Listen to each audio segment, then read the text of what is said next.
Nice puppy there, Keith.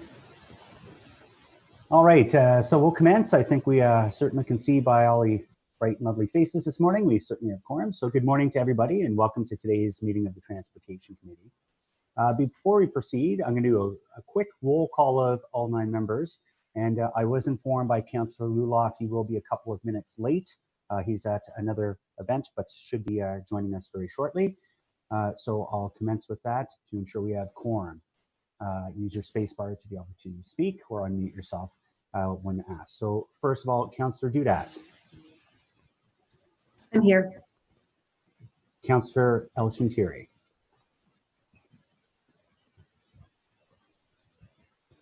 Oh, I think we're still letting some people in. Councillor El Shintiri. Oh, there I'm he is. here. Thanks, Dad. Perfect. Councillor Fleury. Councillor Fleury. Oh, wait. Councillor Menard. Present. Councillor DeRuse. I'm here. Sorry, I'm here. Great. Councillor Hubley. Here. And Vice Chair Leeper. Here. Great. So just quick housekeeping, similar to other committees, if you have motions or things, it's always good to get them in advance to us before the meetings begin so staff can deal with those. As noted, when the agenda was distributed, we are participating in this meeting electronically via Zoom. The instructions for members of the public wishing to submit comments or participate as a delegation in this meeting were included within the agenda. Those of who need to participate in the meeting can also watch live on our stream on the city's YouTube channel. For those that are participating in the meeting, please keep your microphones on mute until called to speak. I'll provide each committee member with the opportunity to ask questions or comment in due course. Committee members will be called on first in the ward order, followed by any other members of council who have joined the meeting with us today. At any point, if you wish to speak, use the raise hand Zoom function. You can find that at the very base of your screen within the attendees list. The committee coordinator will ensure and keep watching for those cues. So I want to thank Kelly. She does a tremendous job, and it's a lot of back and forth this morning. I really appreciate your help on that, Kelly. So also 5-minute talk times still do apply. Now, before we get to that, I'll get Kelly to put something up on the screen there. I'll give her a second to do that. Thank you very much, Kelly. So this is just a quick graphic here. Good morning, ladies and gentlemen. Bonjour à tous. I want to start off by saying I hope everyone is staying very healthy and safe during these unprecedented times. And I just wanted to really highlight, before we go through the consent agenda, some terrific news. Traffic Services, in partnership with Carleton University and Transport Canada's Advanced Connectivity and Automation and Transport Systems program, has been working hard on the EcoDrive 2 project. The goal of this project was to determine the environmental and fuel efficiency benefits of providing advanced traffic signaling information to drivers. This information exchanged using connected and automated vehicle technology. In the first phase of the project, we had 3 test vehicles communicating with the traffic signals along Hunt Club Road. In the second phase, we had several city vehicles communicating with the entire traffic signaling network. Vehicles were equipped with mobile apps and collected and shared real-time information about the upcoming traffic lights. It showed drivers how to adjust their speeds and reach the intersection when it was a green light. The app also recorded information like the vehicle, engine, braking, acceleration, and fuel consumption. Having all this real-time information led to a 5% savings in fuel, reducing cost and greenhouse gas emissions, which we all can appreciate. This exciting project received the Transportation Association of Canada's Environmental Achievement Award last week. I'd like to congratulate Bill Landry and his team for their great work on this project. Project leaders Kate Grant and Omar Chaudhry, Traffic Manager Inspector Nicholas Chusky and Jason Oakley, Mark Tapero and Frank Garvey, Traffic Operations Technical Assistant Matthew McKee, Matt Russo, and Jeff Barber, and Traffic Operations Coordinator Ling Ha, and Senior Systems Engineer Kevin McLaughlin. This cutting-edge project would not have been possible without their efforts. This is a major milestone in a connected and automated vehicle technology. It shows how Ottawa is very much a leader in the state of the art of traffic control systems. I look forward to seeing what comes next from this wonderful field team. And let's go through today's consent agenda. So congratulations, guys. So as we go to the consent agenda, first of all, was there any declarations of interest? We've had none received. Confirmation of minutes 8, February 5th, 2020. Are these confirmed? Great, thank you. Item number 1, Huntmara widening, street extension Maple Grove to Robert Grant Environmental Assessment Study. We have no presentations, no delegations, and no correspondence on this item. Is this item carried? Carried. Carried. Just a couple of questions on it, Chair. Sorry. Great. Questions on it. No problem. I'll hold this item. Thanks. Hold Menard. Great. Item number 2. I'm going to hold this item, and we're actually going to blend it with item number 3 because they actually have many synergies and you'll see that from the presentation that we do have, and we do have speakers on this. But we also do have additional motion, staff supported. And Kelly, maybe I'll get you to put that on the screen. Councillor Menard, did you want to go ahead and read at least the bottom part of that motion? Sure. Thanks, Chair. Yeah, I'll keep it short. The whereas clauses are there, but it's be it resolved that City Council direct staff to investigate an in-house bike share program and report back to the Transportation Committee with its findings as part of the bike parking strategy in early 2021. Great, thank you for that. So we'll go back to items 2 and 3. Item number 4, we have minor updates and amendments to the right-of-way bylaws. Exciting stuff here. But we have no presentations, no delegations, and no correspondence on this item. Is this item carried? Carried. Great, thank you. Carried. Thank you for that. Item number 5, Vanguard Extension, Environmental Assessment Study. No presentations, no delegations, and no correspondence received. Is this item carried? Again, just another question on that one too. Sure, I'll hold that item. No problem, Sean. So item number 5 is held as well. I'll go to item number 6. And is Councillor King on the line here? I just want to have a look. Looking around here. Oh, great. Hey, Ralston. So I know this intersection very well myself, coaching many years of hockey and how weird it is. Maybe if we carry this item, I'll allow Councillor King to say a couple of words about why it was important. And is this item carried? I'll wait. Carried. Great. Councillor King? Thank you, Chair. In consultation with the community, had been identified as a safety issue. I know that that's not the number one real specific concern for our traffic stops and for our intersections. But you know, I'm just in terms of trying to respond to the community. Number one, seeing that bus stop, school buses stop right in front of that busy St. Laurent recreation complex, and that children are getting on buses where people are not paying any heed to speed or to the intersection was a concern, along with the development of a new residential complex on the corner of Comité and St. Laurent that might precipitate a traffic signal or a traffic stop control at that intersection down the road. So I'm very appreciative of the support of the committee and the support of the chair on this important, my first stop sign, I suppose. That was really an ask from the community. So thank you so much. Yeah, the hockey community definitely thanks you. So thank you for your support on that, committee members. Item number 7, speed limit reduction on Stagecoach Road from the point of approximately 840 meters north of Snake Island Road to Snake Island Road. Snake Island Road, okay. And again, this is Councillor Drews that was looking for this. If we have the okay from committee today, is that item carried? Carried. Great. Carried. Great, thank you. Councillor Drews, did you want to say anything on that? I just want to thank you and staff. I know that it's been the village of Enniskerry will appreciate that, and after consultation with the community in there, it is really it's not like in the middle of the highway kind of things that all the cars come on Stagecoach stop. There is a stop sign at the end of that road, which is 500 meters, and there is a church. There is a little town hall for the church. Also, there is a cemetery, and the seniors coming, crossing the road, it's becoming really a safety issue. So I'm not a big fan of reducing speed, and most of you know, but this case in particular makes a lot of sense. So I want to thank all the committee members for their support. I want to thank you, Chair, and also I want to thank staff for helping me on that one. Thank you. Wonderful. Thank you for that. And thanks to committee for their support.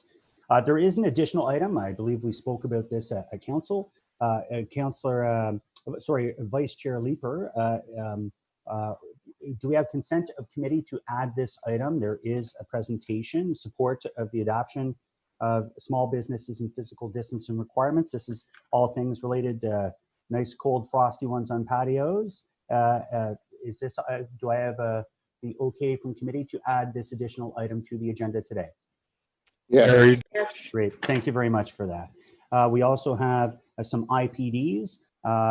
There's the two, they're painted up, as well as report of use of delegated authority 2019 by the Transportation Services Department as set out in Schedule G of bylaw 2019-280.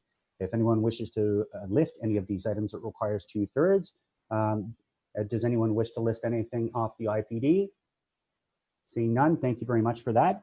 I will go back to item number 1 of today's agenda.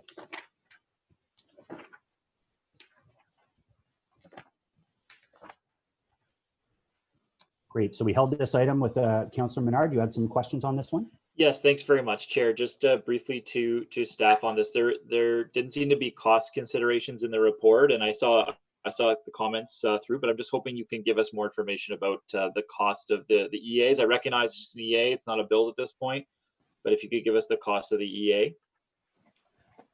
Yes, through you, Mr. Chair.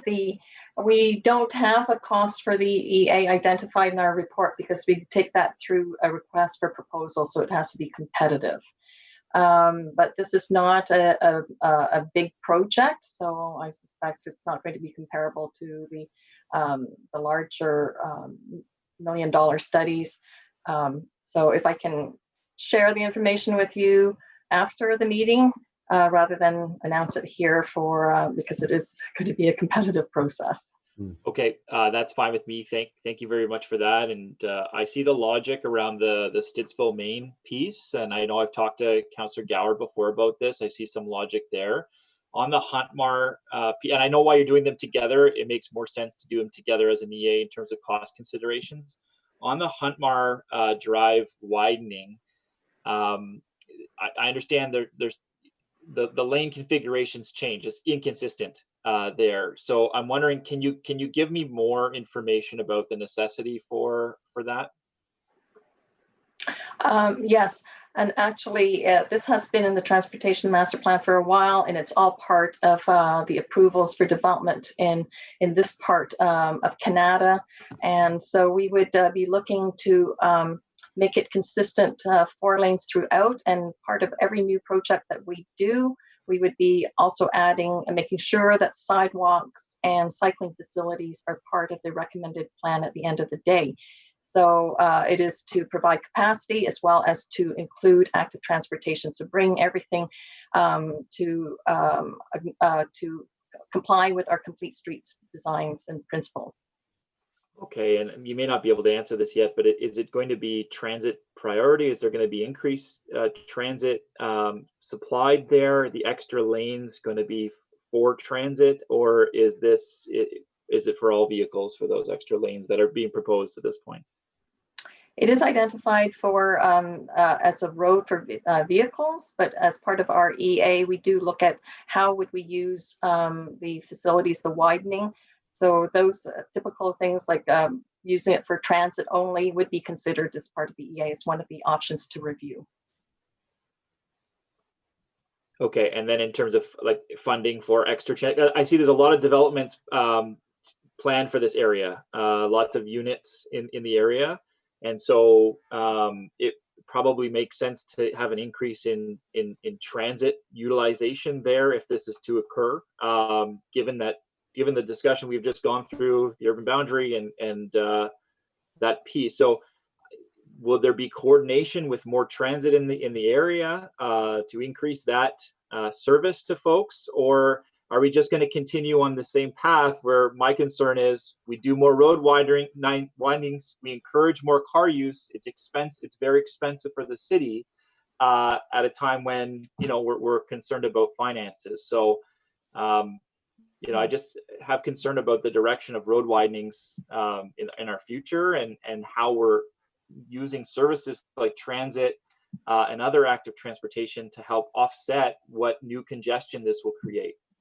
Well, the transportation master plan, it takes a very balanced approach to the network to provide mobility choices for our residents and the growth of our city. So it's a balance of all modes, transit, roads as well. So what this EA will focus on is the facility, the infrastructure, how we use it. This can be decided later on if we choose to change it to take lanes away for transit in the future. That doesn't require another EA. That can be reviewed. But we're also reviewing that. Plus, through this area, we will have the Canada LRT, it being extended from Moody all the way down to Stittsville. So there is transit there, and it depends on the timing of that LRT. If it's happening soon or if it's happening later, then we could also consider how to use these widened lanes on Huntmore in the interim. So it's a very flexible process.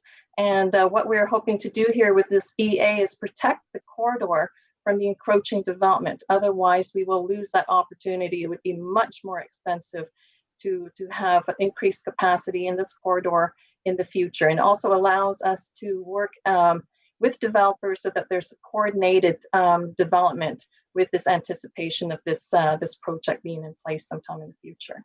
Okay, thank you for that. Thanks, Chair. Great, thank you for that. And I'm just looking at any, I've been notified that Councillor Deputy Mayor Luloff is now joined us. Thank you for joining in, I appreciate that. And I am looking at— A quick question, just to follow that. Oh, great. Yeah, I'm looking for hands. So I do see Teresa on there, but I'll go to committee members first. So Councillor Fleury. Vivi, just a quick question on the EA, just as a reminder.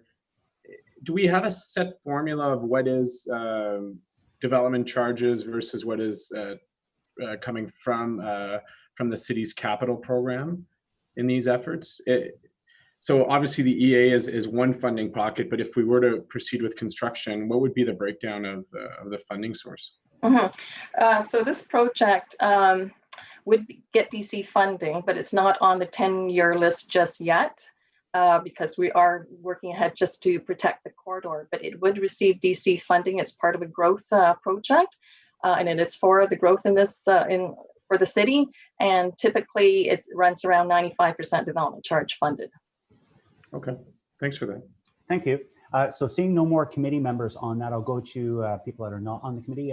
Teresa Kavanagh, Councillor Kavanagh. Thank you very much, and thank you to those who asked questions already. Mine is related to the cycle infrastructure here. I see in the report that it requires coordination with MTO, and I just want to know if that's being pursued, because that can be a big holdup. And if we're having wider roads, of course we want to see that cycling infrastructure, but my experience with MTO is you've got to work hard to get that, and it would be a big missing link if we didn't have it. Yes, we will be in touch with MTO once we get underway with our study. They're aware of this project. Okay, but are they open to it? Because in some cases they've actually stopped infrastructure that was going to be done, such as at Maitland. So it's a concern. Do we have positive vibes on that? I have not heard of any negative comments about this, and the ministry does appreciate and understand the value of cycling. For Maitland, there were probably other issues. I think most of the conflict is around who funds, but in this case, this is a study, and we expect that they will be participating with us as a major stakeholder. So far, I have not heard anything negative and any resistance to the scope of our work. Okay, and if it is cycling infrastructure, is it going to be separated? Is it separated lanes? I just worry about it just being. Is there anything that protects cyclists if they're if that's put in? Because this will be a new project, we don't have to retrofit anything. So we would be looking at the best, safest design for cyclists as part of the recommended plan. Okay, thank you. Yeah, I mean, whenever we do a wide roadening, I mean, that's something that we have to have something for active transportation. So thank you very much. Great. Thank you for that, Councillor Kavanaugh. Now, typically I would continue on with the non-voting members, and I will, but seeing as how this really touches Glenn's area, Councillor Gower, he has his hand up here, as well as I see Hubley, Suds, and Leaper. So like anything, I thought this was a simple item. Things change. So I'm going to go to Councillor Gower. Nothing is ever easy, Tim. I'll keep this very brief. I hope members of the committee had a chance to read my short essay that was included in my councillor comments in the report. This is a very important both of these corridors are very important for the north-south transportation infrastructure in Stittsville, and they also link to the adjacent wards. The development of this area has outpaced the transportation network, and whether you define transportation as cars, buses, or walking and cycling, we really lack the north-south facilities. So this is incredibly important, a very small first step forward on this. One thing I wanted to flag too is one of the real gaps in the transportation network here is between Stittsville and Canada North across the Queensway, the Huntmar Bridge, that currently cannot take pedestrians across the bridge. So you have people who are trying to connect from Canadian Tire Centre to Tanger Outlets to a residential community in Councillor Suds' ward, Arcadia, and there's no way for them to cross by foot over the highway. It's a pretty ridiculous situation and a big miss by the province when that bridge was updated about 4 or 5 years ago. So I hope that this EA will also put us in a better position to work with the province to fix that significant gap in the ability for people in our wards to get around. Thank you, Mr. Chair. Great, thank you. And that's great clarification, especially the pedestrian aspect of things and the proximity to LRT. So we'll go back into the list. We'll take Glenn's hand down if we could there, Kelly, or you could take your own hand down, I guess, too, Glenn. Thank you. And we'll go to the non-committee, finish that off. And I see we've woken up the committee members now, so we'll go back to them later, but we'll start with Councillor Suds. Thank you, Chair. Really just frankly echoing a lot of the remarks Glenn just made. I think it's important to consider the amount of growth in this area. Only a small portion of this touches my ward, Canada North, but it's a really important portion in that we've experienced a tremendous amount of residential growth, as well as the development of the Tanger Outlets and commercial development around there. This is a critical link. And also to mention that we are right now in the midst of building the Campo Road extension and the bridge over the Carp River.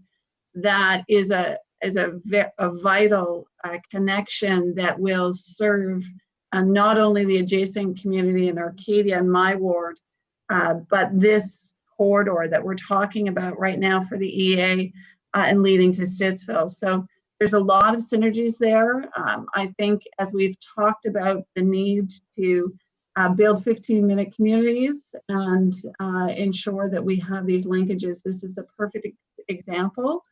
And I thank staff for their work on this, because I think this is not only, of course, serving us now, but this is future planning. We know the growth is going to continue in this area, and we need to make sure we preserve this corridor. Thank you. Great, thank you very much, Councillor Suds. We'll go to Councillor Hubley and then Vice Chair Leaper. Thank you, Chair. I just want to echo what my neighbors have been saying on as well. Vivi, to confirm, the MTO involvement in this is really around the bridge. Is that not correct? That's correct. And as Councillor Gower pointed out, that bridge for the folks from downtown that may never venture out this way, that bridge has no way for people to cross, and yet the Canadian Tire place is right beside there, and Tanger Mall's across the other side, and there's no way for pedestrians or cyclists to safely cross that bridge. So if nothing else was included in that package except for the bridge, I would say that it's absolutely important we go forward. But if you go down Huntmar Road, there's no sidewalk. What they did was they put a couple of concrete barriers beside the road, and people are actually walking inches away from the ditch in gravel to get up to Canadian Tire Place. And you can see huge crowds walking along that road at anytime there's something going on over there. So this project's needed. I also want to touch, and Vivi, I'm going to come to you with a question on the DCs. That's been mentioned a couple of times. Can you remind us how much of a shortfall inside the Greenbelt had on DCs over the last couple of years that we had to subsidize from the DCs coming out of this area? Councillor, I don't have that information. I'll have to follow up with finance on that for you. But we have had a shortfall across the city in terms of DC revenue for a number of years. But with the latest DC bylaw review in 2019, we were able to fix that a little bit. So there's more funding coming each year. And so that has helped us resume the schedule of road projects that we had planned through the TMP. But I don't have the exact number of the shortfall for you. Okay, thank you. Councillor, maybe that's something you could talk to Vivi offline about later on, if that's okay. Well, yeah, it was brought up in here, so that's why I thought the number would be important to discuss here.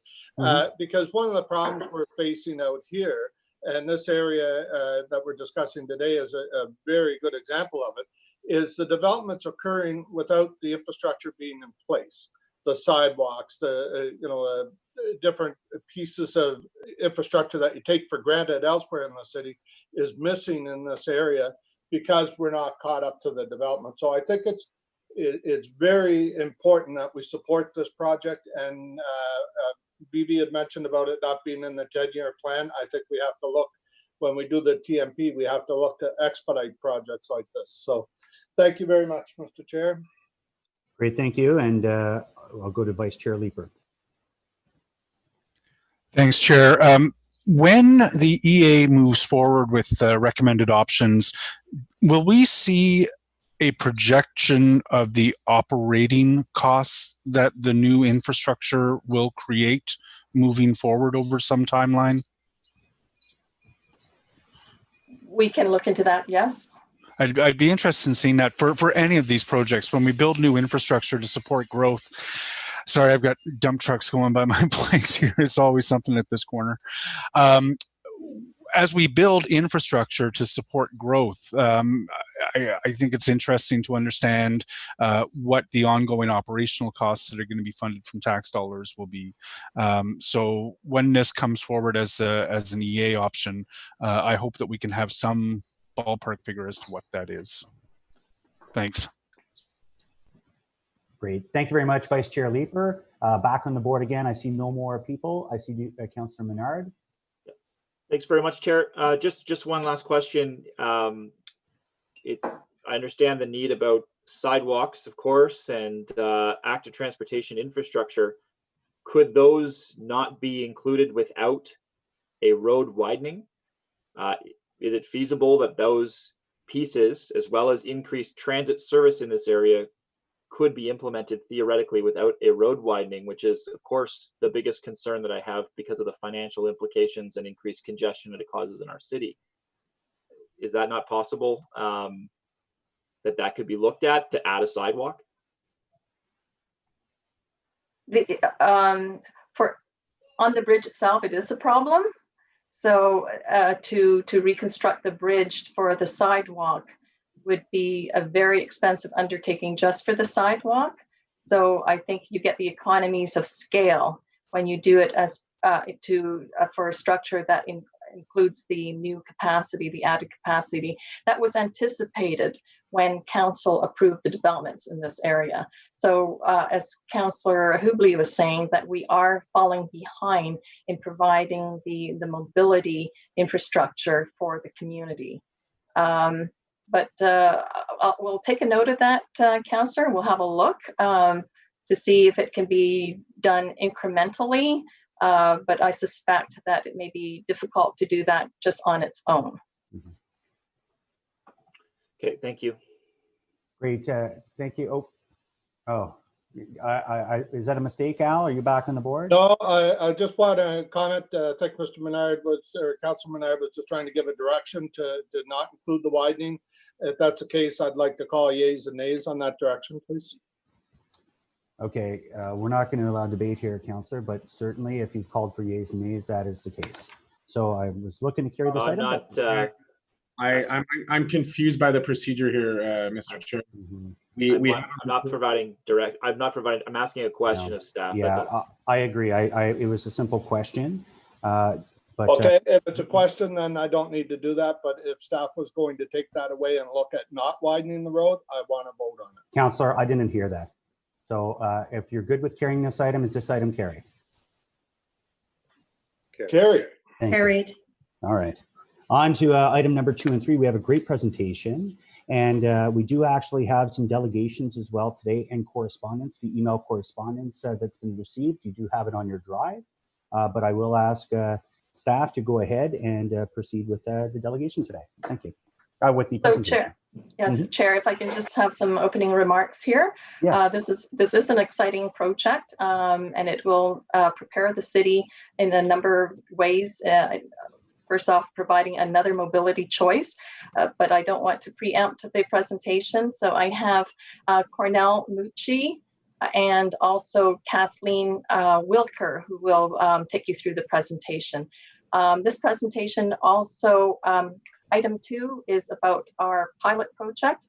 Item 3 on the agenda is about the operations side, how to implement it. So our presentation has a couple of slides at the end that deals with that aspect. So I'll turn it over to Cornell and Kathleen now. Thank you. Good morning. My name is Cornell Mucci. I'm the program manager for transportation policy and networks. And I'm accompanied by my colleagues, Kathleen Wilker, project officer for transportation demand management, and Diana Knight, specialist from the city's bylaw review unit. Kathleen and Diana will provide a brief description of staff's proposal for the introduction of electric scooters to Ottawa. I also have other colleagues who contributed to the report and are on standby to answer questions, including Marilyn Journeau, Associate General Manager for Planning and Infrastructure and Economic Development, Kurt Corey, Manager, and Rob McLaughlin, Program Manager from Right of Way Management, Pat Scrimger, Director at Transit Services Department, Esther Mogadam, Director at Ottawa Public Health, and Jake Gravel, Program Manager at Bylaw Enforcement Services. Electric scooters have emerged in many cities all over the world as a new form of transportation in the micromobility category.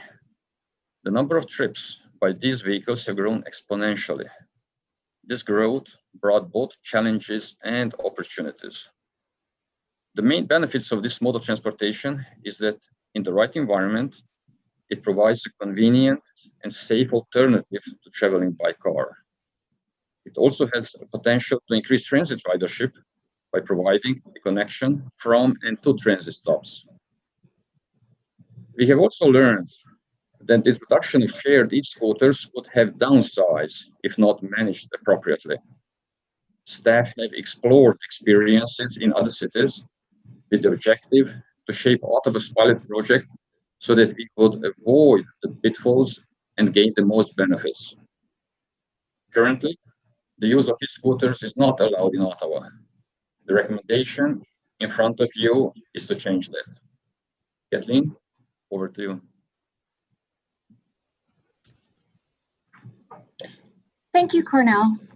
Good morning, Chair and councillors. I'd like to start by saying that staff are bringing forward this recommendation at this time because shared and private e-scooters offer residents a personal mobility choice during the post-pandemic recovery period that's supportive of physical distancing and could reduce crowding on transit. The electric kick scooter bylaw would also allow residents to legally use their own personal e-scooters, potentially replacing car trips. Next slide, please. So to provide the background, on January 1st, 2020, the province of Ontario initiated a 5-year pilot Kick e-scooter program and allowed municipalities to opt in. In order for the city to participate, we need to update our bylaws to make e-scooter use legal. And so the provincial regulations include the following. Riders must be 16 years or older. The speed limit is 24 kilometers an hour. E-scooters must be equipped with a bell, a brake, and lights. Helmets are required for riders who are under 18 years old. E-scooters are to be used by one rider at a time. Baskets are not permitted, and municipalities participating in the pilot must remit safety data to the province. Next slide, please. Staff are recommending the following elements for the e-scooter pilot. It would start with a 1-year trial with an option to extend annually up to 4 renewals in line with the provincial pilot. The maximum initial shared fleet would be 600 e-scooters. In Ottawa, e-scooters would be allowed on the city's multi-use pathways, cycling facilities, which would include bike lanes and cycle tracks, and roads that are posted at or below 50 kilometers an hour. Sidewalk riding would not be permitted, and the NCC would also not permit e-scooters on their pathways. Shared e-scooters would be parked in the sidewalk furniture zones, which are pictured in the picture. And the sidewalk furniture zone is the edge of the sidewalk closest to the curb in line with bike racks and benches. Staff are recommending that the maximum operating speed be reduced from the provincial 24 kilometers an hour to 20 kilometers an hour, and staff would monitor and collect feedback throughout the pilot. Next slide, please. One of the issues that's occurred in other cities is parking compliance. So staff recommend the following tools in order to ensure compliance. In-app and in-person parking education for riders. In addition, there is an opportunity to have a community mode in shared scooters so that residents who are not using e-scooters themselves can report misparked scooters through an app directly to the company. In addition, the company's phone numbers would appear on e-scooters to report misparked e-scooters directly. And the city would have the ability to fine companies for not responding to misparked scooters within a set time frame, and finally to impound misparked e-scooters that are not attended to. Next slide, please. In terms of the contract highlights, in addition to lowering the fleet speed to 20 kilometers an hour, staff are suggesting further reductions within high activity pedestrian zones, and it's possible to do that with the shared fleet. In addition, through the shared fleet, we would use geofencing, which is a GPS technology which prevents scooters from traveling in designated zones, such as inside transit stations. E-scooter providers would be required to provide in-app and in-person education on safe e-scooter use, parking, as well as hand hygiene, which is particularly important because of COVID. Providers would be required to redistribute vehicles to respond to travel needs and to provide daily trip and injury data to the city. Next slide, please. In terms of monitoring and evaluation, staff would be looking at the number of trips taken in total, as well as per vehicle, and looking at the number and type of injury. Parking compliance and operator response to issues would also be evaluated. And staff would be looking at feedback from riders, residents, and businesses. in terms of looking at the safety and comfort of the roadway and pathway for all users. And I want to note that staff have met with the Accessibility Advisory Committee, and we're aware of their concerns regarding sidewalk clutter, as I discussed earlier with our provisions for parking compliance, as well as the AAC's concern about the vehicles being quiet. And staff are committed to reporting back within 6 months of the pilot launch to the AAC to receive further feedback. And finally, staff time and cost to oversee the project would be evaluated. With that, I'd like to turn the presentation over to my colleague, Diana Knight.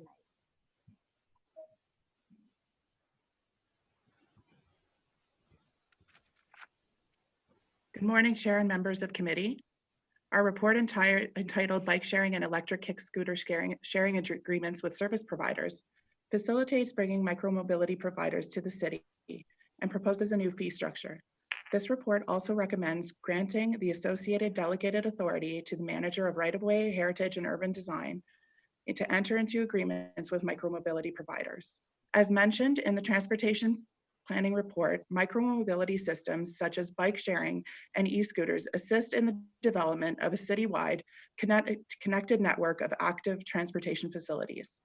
If the recommendations are approved, staff will enter into non-exclusive agreements with micromobility providers for the 2020 season, modeled on the 2018 bike share agreement and containing the recommendations contained within the transportation planning report. The city would have final approval of all station and parking locations as in the past.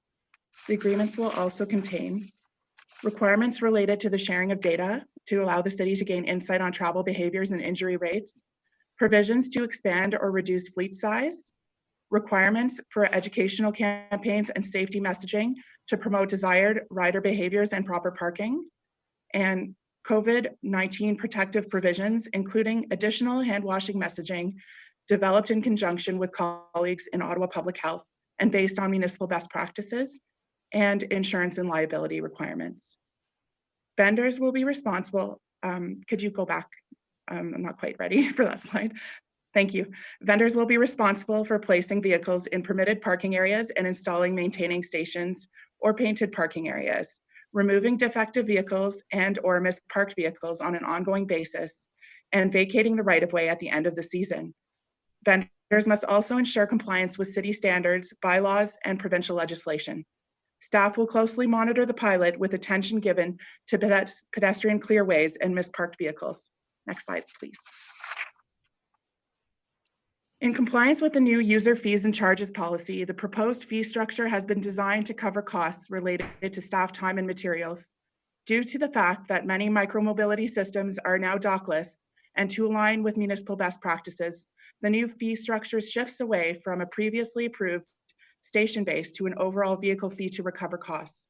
The fees charged will be used to cover operational costs related to, but not limited to, the following: communication, education, and promotion by the city of desired rider behavior.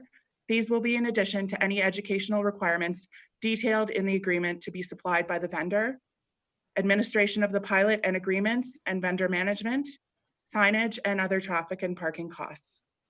Operational costs related to requests for service that the vendor has not responded to in a timely manner will be charged back to the vendor at the city's cost plus 15% overhead. These costs will be monitored as part of the pilot program. A security in the amount of $25,000 will be held by the city until the vendor has removed themselves from the right-of-way. Vendors must have appropriate insurance in the amount of $5 million. Should committee and council approve the recommendations of these reports, staff will enter into agreements and will monitor and evaluate the pilot for the 2020 season. Staff will provide TRC an update on the pilot in 2021.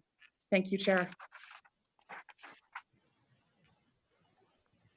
Great. Thank you very much for that. And before we go to questions of committee members and non-committee members, we do actually have a couple people on the delegation list. So I will call on the first delegation, Stuart Lyons. Is Stuart Lyons ready and on the screen? I'm just promoting him into the meeting. Wonderful. Thank you, Kelly. And thanks for all the work you're doing on this. It's a new world. Hi there, Mr. Chair. Can everyone see me and hear me?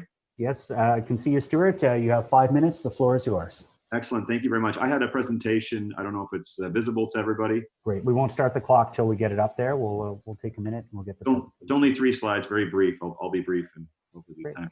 I like brief. Thank you so much, Kelly. Appreciate that. So nice to meet you all. And thank you very much for having me this morning. My name is Stuart Lyons. I'm the CEO of a company called Bird Canada. If we go to the first slide, I'll tell you a little bit about us. We're a Canadian company.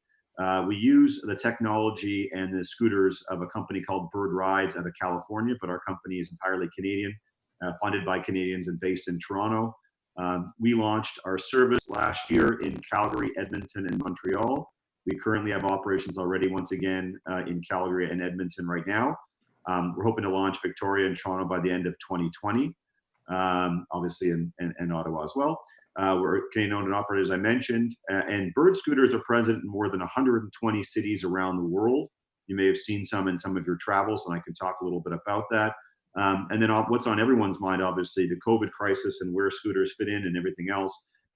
They've been designated essential service in several cities. San Francisco, Los Angeles, Austin, Baltimore, and a whole bunch of others have relaunched scooter programs in an effort to permit social distancing and assist those who are unwilling or unable to take public transit, which we're obviously all aware of at this point. So next slide.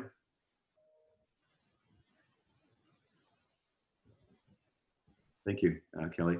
So a little bit numbers wise, I think that this is sort of helpful to sort of paint the picture of what scooters do in a city and how they help and how they're used. Last year in Calgary, 750,000 trips were taken among the 2 providers in less than 3 months, which is really a ton of volume. We believe it exceeded cycling volume. Cycling volume isn't measured in the same degree, but it was pretty an intensive 3 months. Over 150,000 unique users during the time. In Montreal, flipping to another city, in Montreal, demand regularly exceeded 7 trips per day per scooter. And in Montreal, 27% of trips began or ended at a metro station, which is really what we want to see. Our goal long term is for these to be used as a commuting device. And when a third of trips are sort of beginning at a metro station, that's really important. Another important stat: 1/3 of e-scooter trips replaces a car trip. So if you look at the 750,000 scooter trips taken in Calgary last year, about 250,000 car trips are not taken. And then also in Calgary, 2,000 Bird riders used the service more than 50 times in that 3-month period. Another topic that is often asked is around the safety of scooters. Generally, they're considered similar to bicycles. They're as safe, if not safer, than bicycles. We always joke that I don't think a lot of forms of transportation have been studied as frequently as scooters in the last 2-3 years. There's a seminal study out of the OECD, which came out this winter, which specifically says they're as safe, if not safer, than bicycles. In Calgary, there are 33 injuries out of 700,000 rides compared to 197 injuries for bikes. In Montreal, and this actually compares the ride volume, there were 4 injuries out of 226,000 rides compared to 360 out of 146,000 rides for e-bikes. And then Bird, we disinfect the scooters 2 to 3 times a day, comply with new sanitary measures.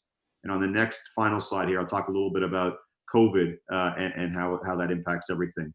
Obviously, we're all aware of the challenges of public transit. Even in Ottawa, transit usage, this is according to the Apple Mobility Study, 73% in transit usage compared to baseline. We obviously all want to avoid a return to private cars and dense traffic and gridlock. So cities are focusing on all kinds of micromobility, and scooters are one of those things. I mentioned what's going on in a few of the US cities. Over 25 US cities have already relaunched their scooter programs. In Italy, every major Italian city is focused on e-scooters. There's a couple quotes there from the mayor of Rome and from the council member in Milan. The UK has also accelerated their e-scooter trials from, they were supposed to be in 2021. They've been accelerated till this month, specifically as a response to post-COVID transport challenges. And it's been topical in the news as well in terms of Canadian news. There's a comment here from the Globe where Richard Florida, an urbanist at University of Toronto, specifically mentions that scooter sharing programs should be expanded as well.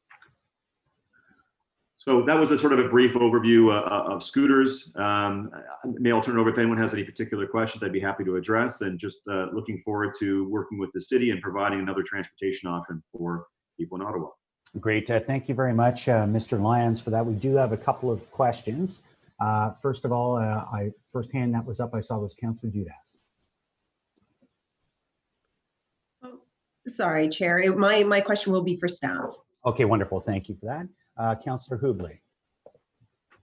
Thank you, Chair. My question on this is, and I'll say right up front, I like the idea. I like what we're doing here with a pilot to explore this. But one of the things I've learned by looking at what other cities are doing is one of the common complaints is that scooters are left laying across the sidewalk and become an impediment for pedestrian traffic. Is there anything we can do to make sure that that doesn't become the big problem here? Thank you, through the chair.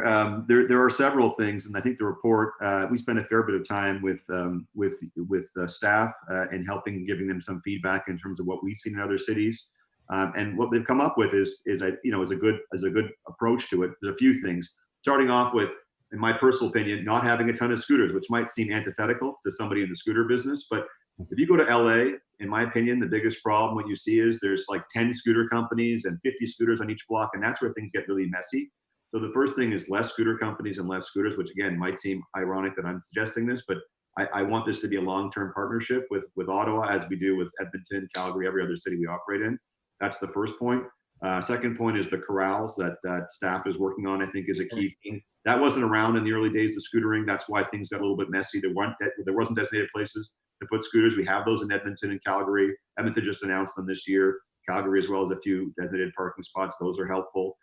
Education, obviously, in the app is helpful. And us, a lot of this is on us. We have, I should mention that if we go ahead, we'll probably put around 30 some odd people to work in Ottawa. And a big part of their job is to move scooters around, make sure they're not blocking people's pathways, making sure they're in the right spots, making sure, they're charged and they're clean and they're ready to go. So it's all those things that were also mentioned in the report. Finding poor behavior. We find people, we can prevent people from riding again if they exhibit poor behavior, whether it's misparking or double riding or doing all the things not supposed to be doing. So yeah, Council, there's a lot we can do, and I thought the report did a great job of addressing.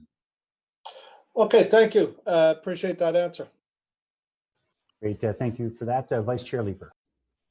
Thanks, Chair. Some of the feedback that we've heard from the operators has been that the fee structure is being set a little too high, and that the cap is set too low. It doesn't sound like you would necessarily agree. Can you address what we're proposing by way of fees and cap? The fees, again, I'm pretty straightforward on this stuff. The fees are similar to Calgary, so it's basically the same, very similar fee structure. So I can't talk it about sides of my mouth. We have them in Calgary, so certainly in Ottawa, that's they're a price to pay. But again, being a responsible corporate partner to you, we would want to make sure that things were done appropriately. The fee cap, the scooter cap is a bit small. I've expressed that concern to staff. I mean, the reality is, we want to invest the money in the city. We have to rent space, hire all those people I mentioned, everything else. And having only 300, if there's two providers, is a bit tight for us to make sure the business is successful. And it's hopefully going as soon as possible, but it could be a relatively short season if we didn't start till, say, late July, October, August or whatever, and then hitting into October. So for all those reasons, yeah, the cap is a bit on the lower side. Depends obviously on the number of providers you have as well. Okay, and I'll ask staff about that cap when we get to it. I'm just curious. I am waiting delivery of an electric scooter. I want to have my own. Are they rideable in the rain? The ones that you're offering, are they all weather? They're all weather. I mean, it's just like riding a bicycle in the rain. I mean, they're as all weather as a bicycle is. They're pretty. I mean, the ones we use are not the kind you typically buy on Amazon or at a store. They're much more industrial, commercial grade. Obviously, they last a lot longer, and there's always a concern around sustainability. Our scooters last well into 2-3 seasons. We're using all the same scooters we used last year in Calgary and Edmonton. They're back on the streets. Some of the ones we use in Ottawa will be recycled as well because for sustainable purposes. But yeah, they're definitely rideable in the rain. They're just like a bicycle. But I've seen some that are not, so they don't recommend it. So that's fantastic, Stuart. Thank you. Thanks, Chair. Great, thank you for that. We have another question from Deputy Mayor Luloff. Thank you, Mr. Chair. Hi, Stuart. Thanks so much for proactively reaching out to me as the Council Liaison for Accessibility earlier this week. Just a couple of quick questions for you. We received a letter yesterday from the CNIB. I'm sure that you were also copied on that letter as well. I'm just wondering what your group is doing to proactively work on the recommendations and the observations that they've provided. Thank you through the chair. But I did not receive the letter from the CNIB yesterday. Maybe I'll get it today at some point. But if it's, I think I shared with you earlier a letter they sent to the Toronto City Council Accessibility Advisory Committee. I'm assuming it's similar content. We've worked a lot with the CNIB. We actually enjoy hearing their concerns, and because again, we're trying to develop a long-term relationship here, and it's not our interest to have scooters blocking the path of anyone. Certainly, that's not the way we want to act as people or as good corporate citizens. So we're not going to get asked back to Ottawa if we have a bunch of scooters littering the streets, blocking accessible pathways, and just acting like fly-by-night operations. So that's not our goal. We definitely want to work with groups. We found this CNIB to be extremely reasonable. In fact, we agree with all the things they've asked for in their Toronto letter. If it's the same letter, I don't see why I wouldn't agree with all the requirements and the recommendations in their letter. And if there are things we can accommodate, we'd be happy to do that. That's really great to hear. If you'd like, I can share that letter with you later today. I know from speaking with you that you are proactive and that you certainly want to work with the accessibility community. I would recommend that if this does pass today, that you make an appointment to speak before the Accessibility Advisory Committee. I think that you'll find them very insightful. So I really appreciate what you're doing here, and thanks for your continued engagement. Thank you, Councilor. Appreciate it. Great, thank you. And seeing no further questions, I will ask you, Stuart. I went to Salt Lake City last year, and I have a question, Tim, but I'm glad to go after you. Oh, I didn't see your hand up. Sorry, Matt. Go ahead, Councillor Fleury. use the iconic one, not your real hand. Where is it? So if you look down at the bottom, you can see your participants tab. Just click on that, and you'll see a breakout window on the side. So great, you're good to go. So Stuart, my question to you is, I've gone through the PTC debate, the private transportation company, and I view it all very similar, but I'm surprised no one's raising the issue of COVID, because for you to proceed in the environment, you require volumes of tourism. And we know that this year in 2020, the outlook in tourism in all of our cities across Canada look very challenging. So what would you expect if you were to get a bylaw and if you were to get compliance? What would 2020 look like? Thank you through the chair, Councillor. So just as a point of perspective, we spent around 30 to 45 days or so working with Alberta Health Services before we launched in Calgary and Edmonton, going through all kinds of scenarios. So this was not a let's see what happens, put scooters out. We talked about, can we clean them 3 times a day more? Can we use gloves? We're talking about disposable gloves, reusable gloves. We went through all these different scenarios with Alberta Health Services. And at the end of the day, their conclusion was they didn't want to create a false sense of security. So when you get into things like gloves, you kind of limit hand washing, and then there's face touching that occurs with gloves, and there's all kinds of side issues, which, not being health professionals, we're not certainly not educated in that regard. So they recommended against using gloves. They said, look, clean the scooters as much as you can, but the important thing is we need to educate people that these are multi-touch services like a grocery cart or a public door handle, or or playground structure. There's so many others in our society right now. And people really have to be educated that they have to wash their hands, disinfect, whatever they need to do before and after each ride. So we did that. And in our app now in Calgary and Edmonton, there's multiple education points like, please be advised the scooter may not have been cleaned. You must clean your hands before each ride, after each ride, and everything, so on and so forth. So that was a conclusion that was arrived at through many weeks of conversation, and so far so good. So far it's been going well in Calgary. People seem to know that, and it's again treated sort of like there's people have been dealing with grocery carts, which generally are clean, but there's no guarantee they're cleaned every time you use one, and other things in our society right now that we're trying to sort of build upon that education process and make sure people try and be safe when they use them. Okay, and more specifically to the actual output of e-scooters in Ottawa, if you were to get approval, what would 2020 look like? I mean, I've lived through the ups and downs of the Bixi failure here in Ottawa, and I can share with you exactly what went wrong, right? It's tourist only, and no resident buy-in, because it was so, you could only stay within a small segment of our city. Now with our LRT, with the goal of council, last week and the weeks before, we're talking about 15-minute neighborhoods. Like, these become really interesting technologies, and happy to see Jeff joining the trend.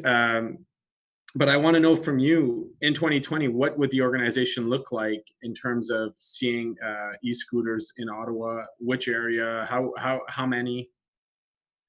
Yeah, so I mean, again, the how many depends on how many providers. It's really up to staff and everything else in terms of, if there's 2 providers, then I guess it's 300 apiece, and if it's more, it could be less. If there's 1 provider, then it's 600. So it's a bit, I don't totally know. Service area will obviously, we've offered up certain service area maps, which covers a good chunk of Ottawa based on 300 scooters. 300 scooters, as mentioned before, is a bit small, so we can only go so far with the fleet that we have. To your point about Bixi, the advantage we have is they're dockless, and that does give you more flexibility and creates more ride volume. We saw that certainly in the other 3 markets we were launched in. You'll see it, throughout the entire core of downtown and beyond. But over time, as we add more scooters, the goal is actually to become part of, like, OC Transport, actually be integrated into the transit network. We've talked with staff about even the Ministry of Defense building that's, a couple kilometers away from the nearest transit station. It could use scooters. We talked to Carleton University. So there's all different facets to this that would grow over time. But it has to start at, unfortunately, the dense areas, certainly when you have a small fleet, to grow. And then you become sort of a hub and spoke system, just like they do with FedEx or any kind of transportation network, where as you add more scooters over time, it becomes a hub and spoke. People get used to using it, and you kind of have sort of centers where they congregate, and then they go into different sectors of the population. Okay, thank you. That's it for me, Mr. Chair. Great, thank you, Councillor Fleury. And just for myself, real quick, Stuart, I was in Salt Lake City last year. I noticed some of the similar concerns that I've heard here. You wake up Friday morning, they were in a tree sometimes, or in the local pond. Give me some comfort. What's different? First of all, are you guys in Salt Lake City? And second, is the geofencing that helpful? I think that's probably the keys to victory on this one. Yeah, thank you, Mr. Chair. So yes, we're in some like 50 or 60 U.S. cities. The geofencing is super and does work. It is helpful. For example, we do it right now today in Calgary. I don't know how familiar you are with Calgary, with Stevens Avenue, like very similar to your own pedestrian area. It was a very slow zone there. Scooters can only travel like 10 kilometers an hour, which is actually quite slow. There's no ride zone. Stampede Grounds, as an example, is a no ride zone. And here we have the NCC pathways, which would be a no ride zone. You can't go to Gatineau. So we enforce all that. And so what happens is, if you get to an NCC pathway, the scooter will beep and it'll just come to a gentle stop. There basically is no more gas, just the gas stops, and eventually just slows down, and then it just stops. So, and then it doesn't return until you move it back into the effective zone. So all this technology has been well proven over the last 2-3 years of operations. That would be key to it. And as I mentioned before, I went through all the different areas where we can deal with in terms of clutter. And I think we have a pretty good plan. So I think it'll be a good pilot. Great, thank you for that, Stuart. And I agree with a lot of your comments. It's limited numbers, it's limited avenues it can go on. So those are good criteria for a pilot, I think. And it'll be up to, obviously, companies like yourself to prove that it will work and get the buy-in to be able to, if we want to come back and extend that pilot. So thank you very much for your delegation today. I appreciate that. Seeing no further questions, we'll move along to Philip B. Turcott, Chair of AAC. Thank you, Chair, and good morning, councillors. It's a pleasure to address you today, and perhaps I will start by wishing you all a happy National Accessibility Week.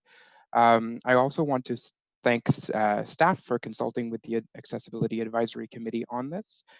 We've had quite a lot of engagement, and I think that's gone very well. That being said, the AAC still has some concerns and some recommendations that I'd like to share with you today.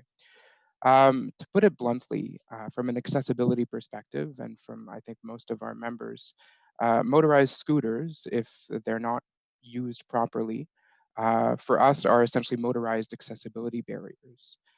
So some of the concerns that we have, the pilot project would prohibit using the scooters on sidewalks, which we absolutely agree with, but they will be allowed to park on sidewalks. And from a practicality perspective, I just wonder how often it would actually occur that someone would disembark from the scooter and I guess walk it onto the sidewalk and park it rather than riding it on the sidewalk. We also have some concerns about the proposal to allow on-street parking for the scooters, given that this may infringe possibly on accessible parking on-street parking. I think our most significant concern is the fact that these scooters are silent and depend on a user to make an audible noise using a bell to indicate to pedestrians that they are passing near them. So this is a significant safety risk, especially for blind and low vision pedestrians, as well as service animals and service dogs. We're also concerned about how practical it would be to track improperly parked scooters.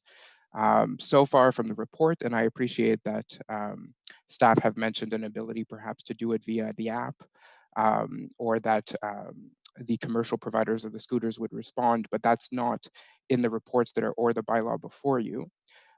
So the ability to track improperly parked scooters so far seems to be complaint-based and would rely on persons with disabilities to identify those barriers. So it would put an additional onus on persons with disabilities to identify barriers that they did not create themselves. So that is a concern.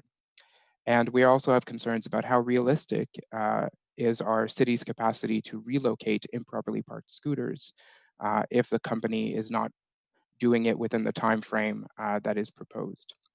I would also note that my committee had intended to consider this matter again and possible further motions at an April meeting, which naturally was canceled due to COVID concerns.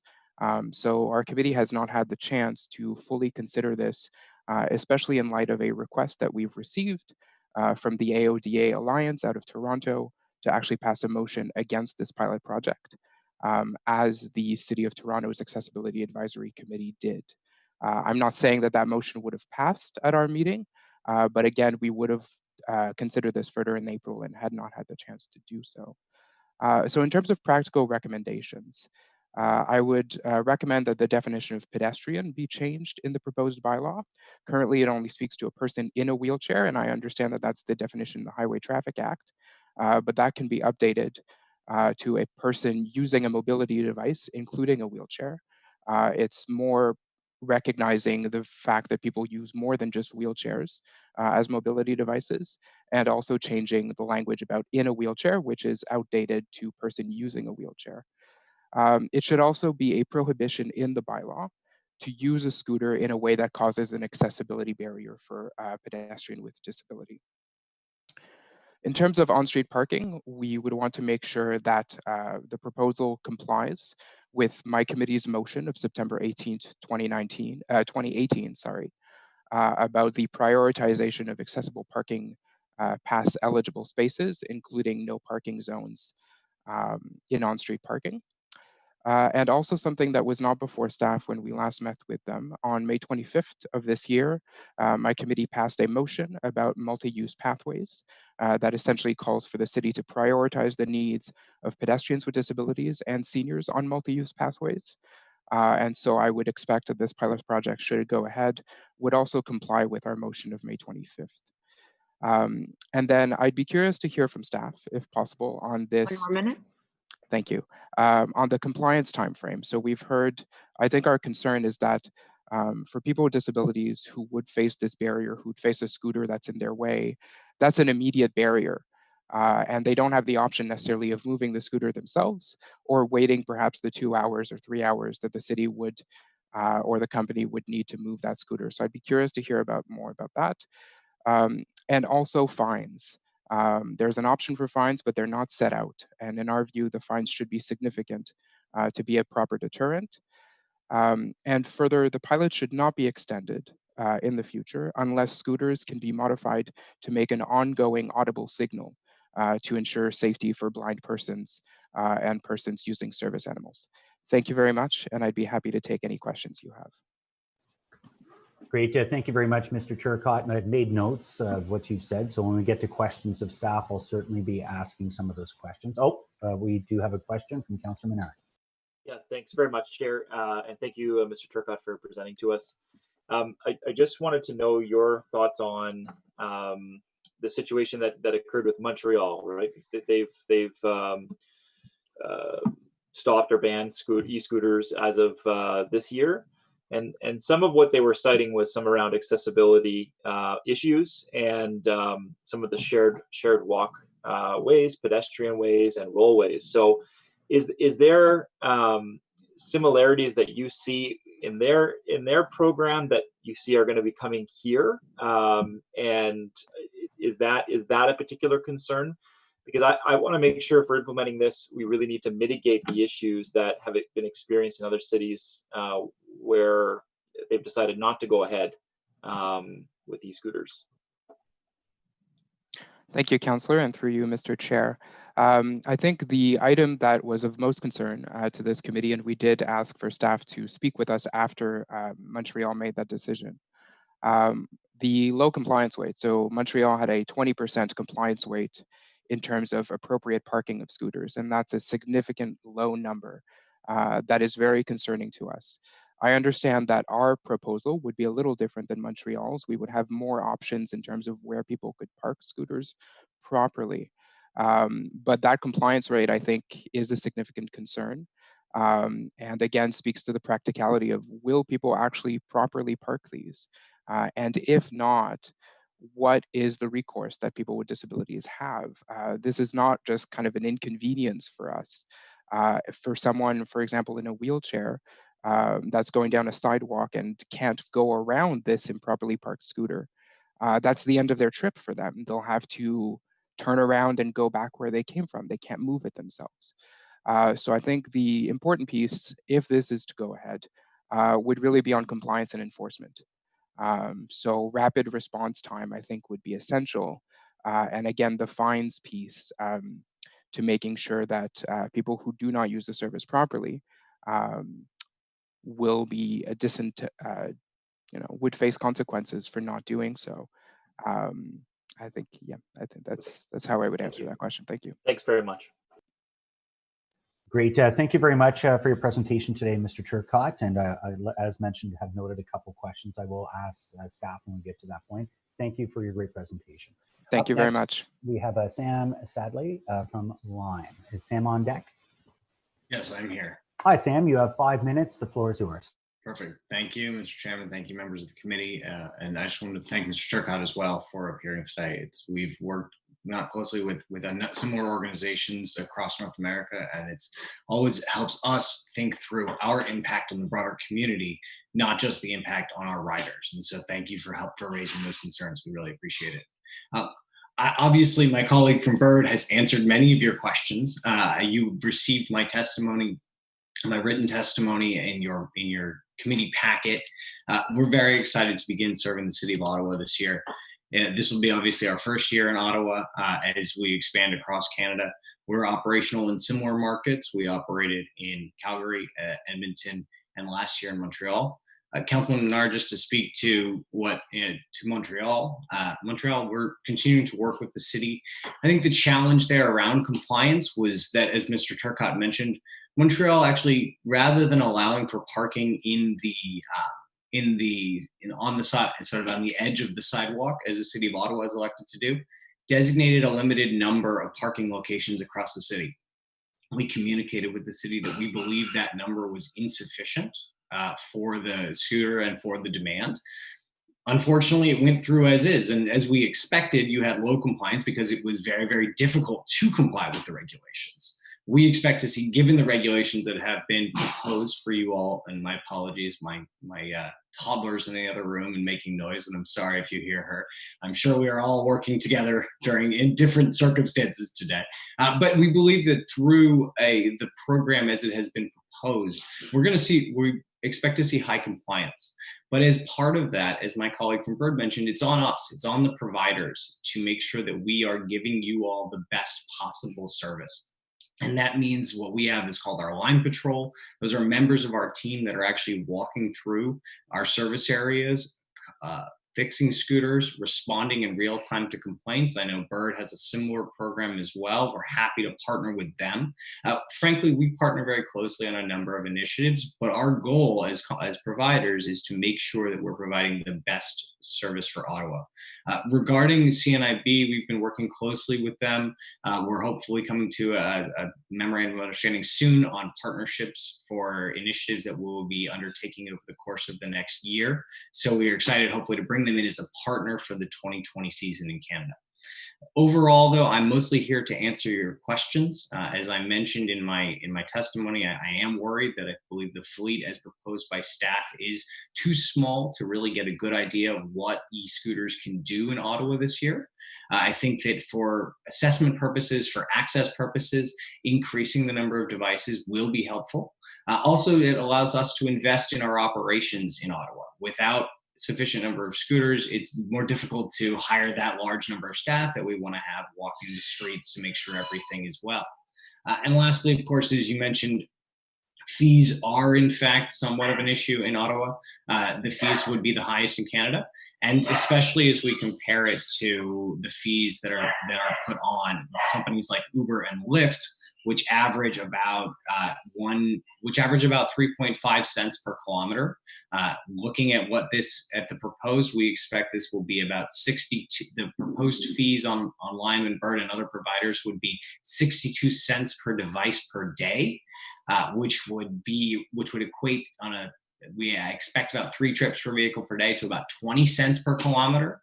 That is over 6 times, almost 7 times the fees that are being charged to cars. And so as we bring a more sustainable open air environment, we seek to have fees at least match those of cars, if not be better than, simply because of the opportunities that we bring. As either way, we're very excited to serve the city of Ottawa and look forward to answering any questions. Great, thank you for that. First hand up was Vice Chair Lieber. Thanks. Thank you very much, Sam. If we don't change the cap and leave it as is, you're still going to come into the market and kick the tires? Mr. Vice Chair, yes, we will. I think that perhaps the better ask more than anything else is if we begin at 300 devices per provider, creating a structure in which we're allowed to increase the fleet over the course of the season. Alternatively, a higher beginning place would be valuable as well. Okay.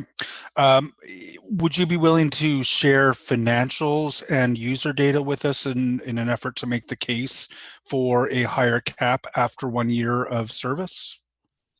Mr. Vice Chair, yes, we work closely with many communities where we serve. We take the first year, we look at the data, we see how everything came out. We actually share almost real-time data with the city through what's called an MDS feed. And so that includes everything from trip duration, trip location, and it all is piped directly to the municipality. And so that is a way that we can share the data, not just at the end of the season, but actually over the course on a daily basis. And I'm excited to get some of that data from the companies, but the financial data in an effort to demonstrate that the fees are an existential problem. If you're going to make the case for a higher cap, will you be willing to share the financial data with us as well? I'll have to, of course, speak with the attorneys on my team, but to as much as I can legally, I'd be glad to do so. Okay, thank you. Great, thank you very much. And if you're keeping track at home on Zoom call bingo, we have barking dog and baby. Yeah, my apologies. Awesome. I love it. I love it. This is the best part of this whole thing. This is great. Councillor Fleury.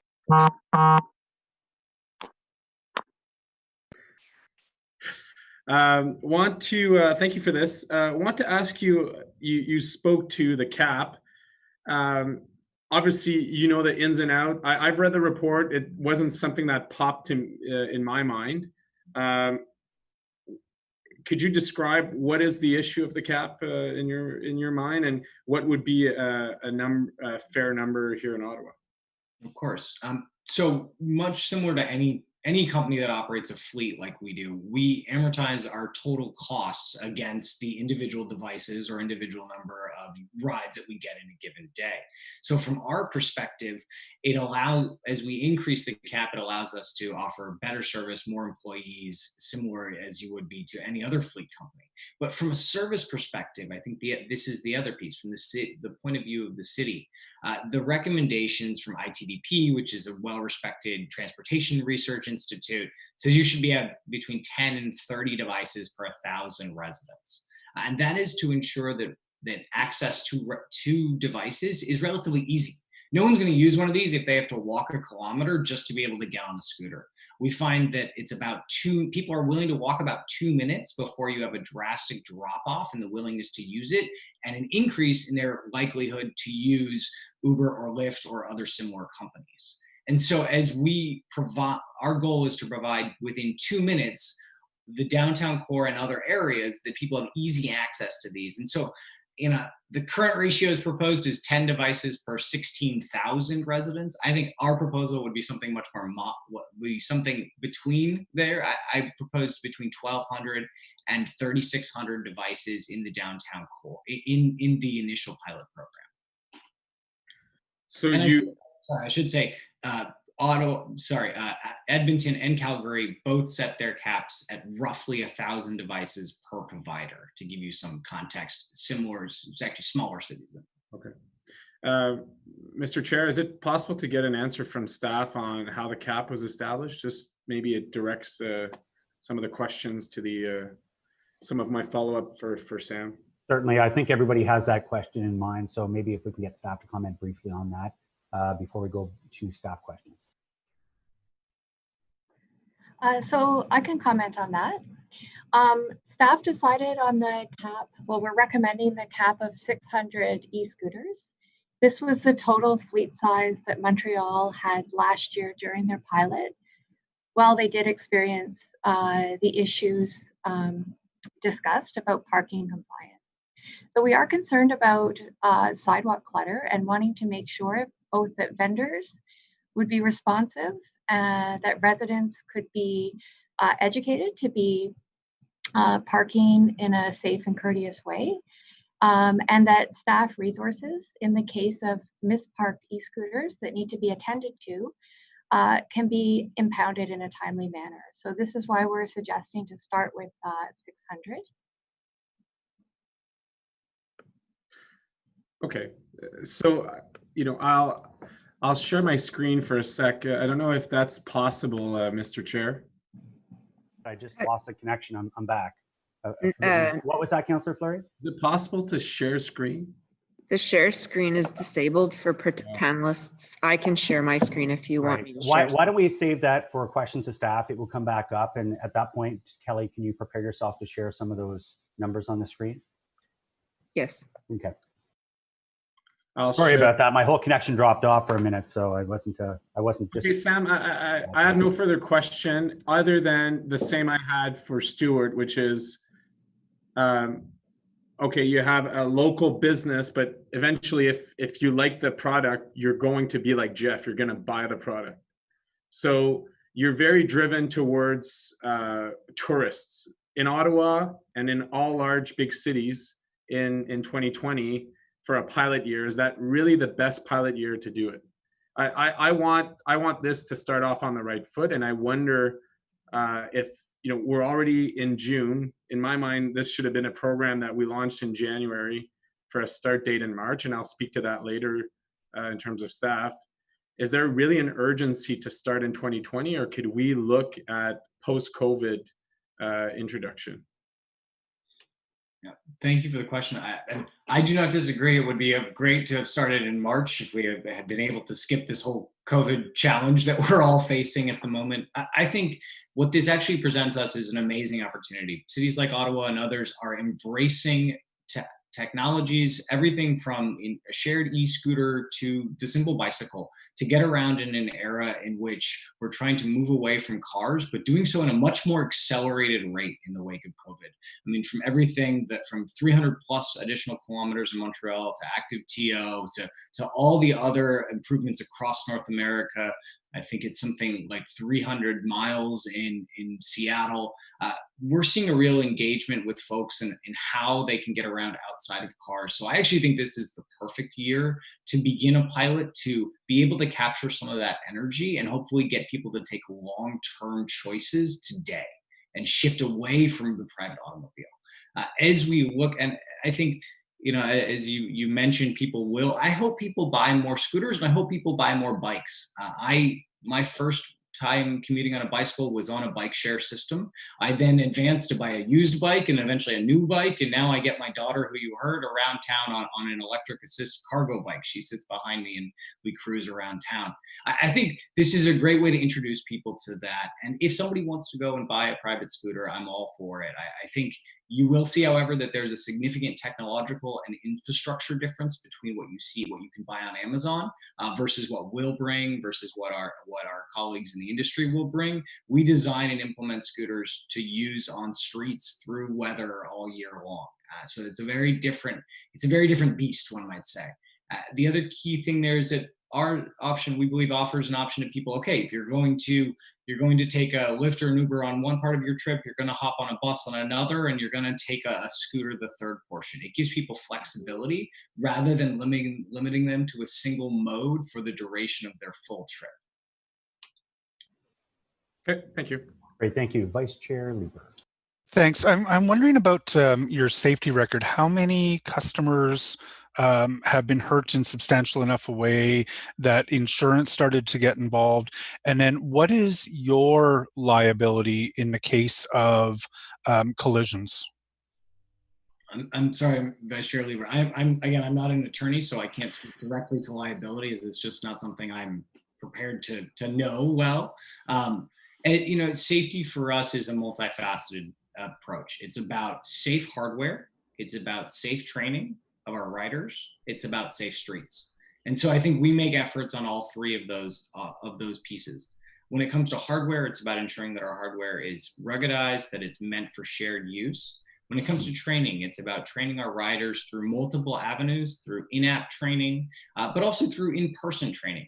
As part of the proposal you received from staff, there's an in-person training piece of this, and we expect that we will be doing in-person training events. We call them our Lime First Ride events that teach people how to ride safely.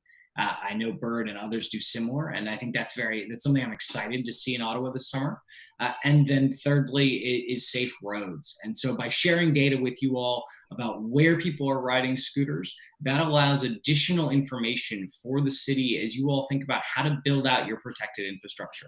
So that when you're setting your budgets for next year and the year after, you have now real data on where people are riding to create long-term safety. So I think there's a lot of different pieces to the safety conversation around scooters. Okay. I think I'll ask when staff, if they could be ready for that question as well. Sam, thank you. Thank you. Great, and thank you very much, Sam. A lot of the points that I see no more questions, so I'll just throw mine in quick. Thanks for coming out today. I see two great partners in the future, and to Vice Chair Lieber and I were chatting. We're excited for if this passes today, when we actually get out and do a bit of a demo, it'll be like Top Gun, Maverick and Goose, and we can actually get out there and have a bit of a rip around. Maybe we should have the whole committee. We could split the deck between Bird and Lime and see what comes out on top, get little jumps and stuff. Anyway, all that to say, thank you very much for coming out today, and that ends our delegation component. We'll move on to questions of staff.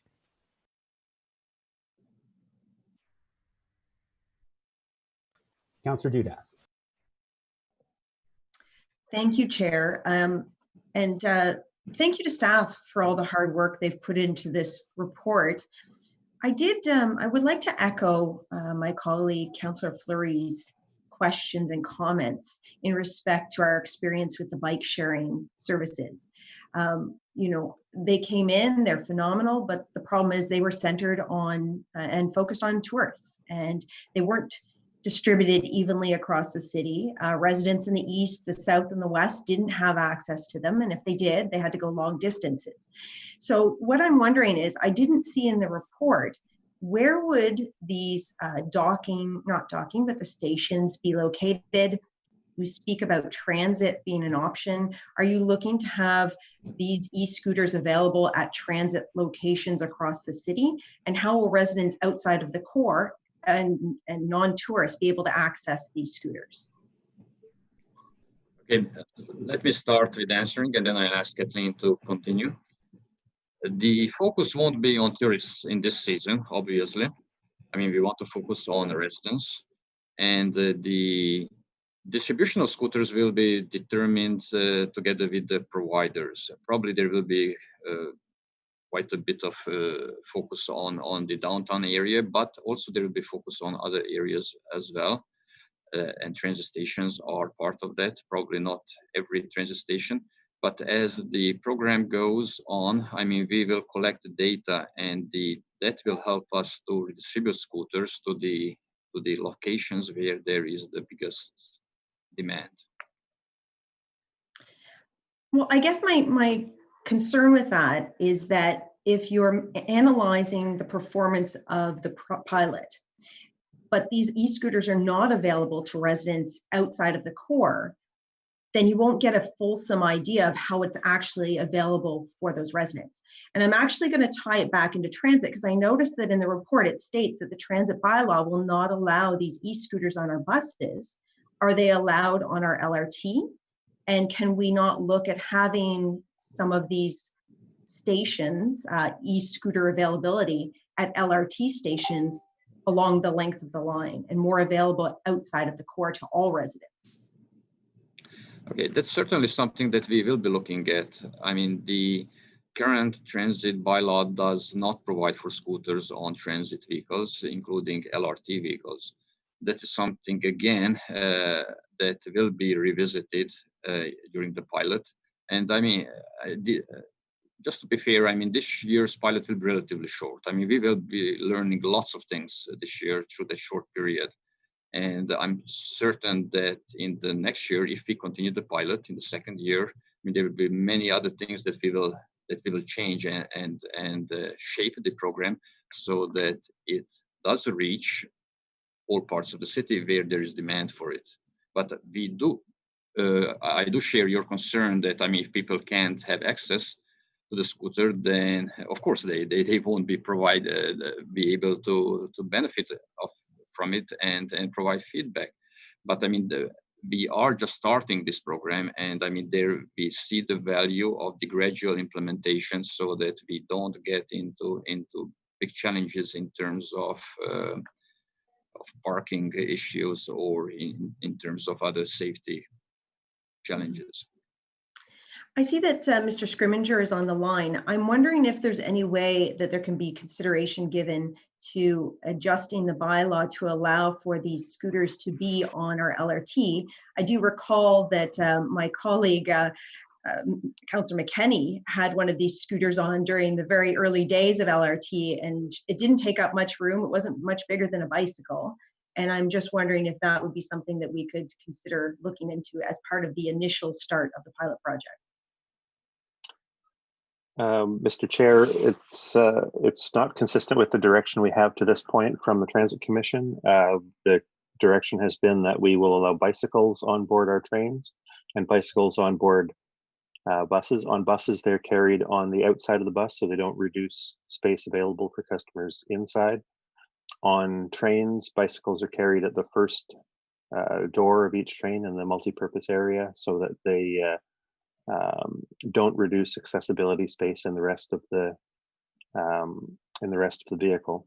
I would say that at this early stage, we've not yet done any safety review of the implications of allowing these electric scooters onto train platforms. We don't truly know how they would be carried down to the train. Certainly, it would not be safe to ride them inside a transit station or on a train platform. These are things that we could take direction from the Transit Commission on if there were a will to have us look at those things. I would also point out that for these shared devices, their best utility comes when they're being used on the surface, and if they're being transported between locations by train or by bus, they're not at that moment being used to extend the reach of the transit system or allow people to travel between locations. Thank you, Mr. Scrimminger. Maybe I can take that up with Chair Hughley, who I see is on the line, and we can discuss further uses of this. I do have another question. One of the comments that was made by one of the delegations was in response to rapid response to retrieving errant scooters. And I'm just wondering from city staff, is that going to be fully the responsibility of the service providers? Will staff also be required to do that? And do you have an estimated time frame for how long it would take to go get those? And is it solely on the public to report these items? Okay, so in the agreement, we will have text which will require the provider to fix the mixed bar scooters within a certain time frame, and probably that will be a couple of hours. But if they don't, I mean, the city will have the authority to basically impound those scooters after 24 hours. But I mean, we are expecting, and we will be monitoring the providers to fix the parking issues within a very short time period, and that will be part of the contract. Maybe Kathleen wants to add something to this. Sure, thank you, Cornell. In addition, we can require through the app for users to take a picture of their parked e-scooter and submit that to conclude their ride. So there, as well as the training we discussed earlier that's in the app describing where e-scooters should be parked. So that education piece is also going to be important to address e-scooter parking. I'm very pleased that we're looking at this pilot. I think providing various alternatives to our transportation system is wonderful. I think there's going to be some hiccups we'll have to figure out as this pilot goes, and I'm happy that staff are cognizant of it. I'd like to look at those transit options, but I also think that this is a good alternative to cycling or walking or a bus, or even more importantly, cars. So I definitely support the staff recommendation, and I think this will be a wonderful thing, but I do identify that we will have some hiccups to go as we go through this pilot. So thank you to staff for all the work they've done on this. Thank you, Chair. Great, thank you for that, Councillor Dudaz. I do have 3 speaker questions, but I'm going to ask that Councillor Eglai, if it's okay with Councillor Fleury Leeper, speak first because he has a 11:30 with Ottawa Public Health. Is that okay? Great, thank you very much, Councillor Eglai.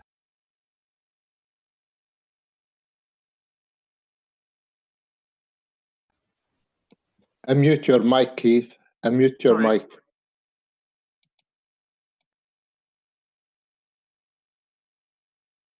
Just hold your space bar down, Keith. Yeah, keep it held down. Okay. Can you hear me? Yep. Okay. I'm not sure I hit the unmute button, but whatever. So what I was saying is thank you, Mr. Chair, and thank you, my colleagues, for granting me this indulgence. So this is an interesting concept, and I'm happy to see us testing it out, but I have some practical concerns. Maybe staff can help me with it. We've seen, especially in the last few months, how well our MUPs are being used.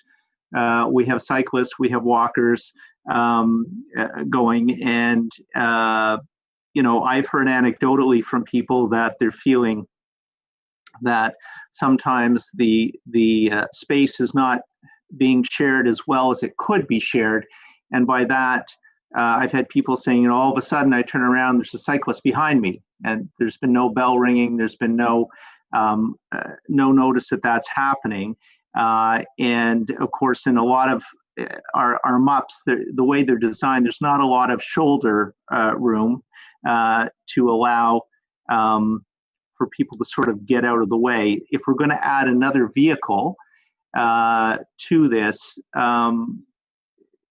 what can staff say to make me feel comfortable that pedestrians are going to feel comfortable to continue to use the MUPs in the numbers that they are using them, and they're not going to feel that suddenly they're in the middle of a roadway with scooters and car and bikes and what have you. Yes, the issue of MUPs and pedestrians, cyclists sharing it and sometimes not being courteous enough comes up from time to time. Yes, I mean, staff knows about that. And in the longer term, we are focusing on the design of these facilities and identifying when we should have either wider facilities or separating the cyclists and potentially the e-scooters from pedestrians. But in the shorter term, I think our focus is on the education. It is on using the bell appropriately, in using behavior which focuses on sharing and providing priority to pedestrians. I mean, both cyclists and e-scooter users should or must provide priority to pedestrians on these pathways. And that is quite a bit part of the education that we will be focusing on. So thank you for that, Cornell. So you've gone where my next question was. In case of a conflict, who has the priority or who should have the priority? And you quite rightly, I think, pointed out that it's pedestrians. Will there be and perhaps this has already been dealt with, and I apologize if I missed it, but will there be an amped up, we're going to educate obviously, but will there be an amped up enforcement piece as well? Or a presence at least of bylaw and or police to, at least to present the message of how these MUPs should be shared in the initial weeks. I will ask Jake Gravel from bylaw to help us with this question. Through you, Chair, Councillor Aguilar, we will be doing our best if this pilot is approved to definitely have a presence in the community so that we can provide that education to residents that are using these e-scooters and make them aware of the restrictions and where they should be parked when they're finished their ride for that day. And I'm not suggesting that there should be tickets handed out. I'm just trying to find out how we're getting that message out. And I'm assuming, Cornell, that there will also be a rollout, sort of a how-to videos, those sorts of things on the city website through social media as if the pilot's approved. Yes, that is correct. There will be a public education component of this.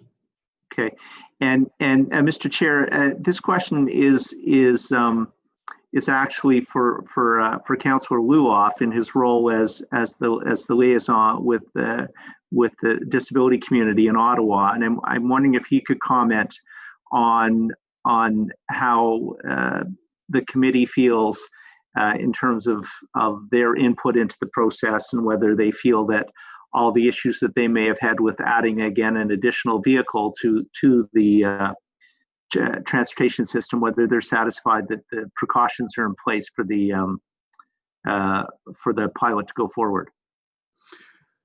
Thank you, Mr. Chair. We received a presentation today from Philip B. Turcott, who is the chair of the AAC. I certainly support his comments and would like to see further engagement with the AAC as this pilot rolls out. I would also encourage staff to carefully consider the letter that came in from the CNIB. I too worry about parking them on the sidewalk. I think that there is an opportunity here to see these left or parked in the furniture portion of the sidewalk. It's broken up in such a manner that, in order to avoid accessibility issues, that we certainly concentrate on those areas. Thank you for that. And I had seen the CNIB letter as well, and so that's why I was asking questions. Thank you for that. And thank you, Chair. Appreciate the opportunity. Great, and thank you. And I know you have to go leave for OPH stuff. I appreciate that, Becky.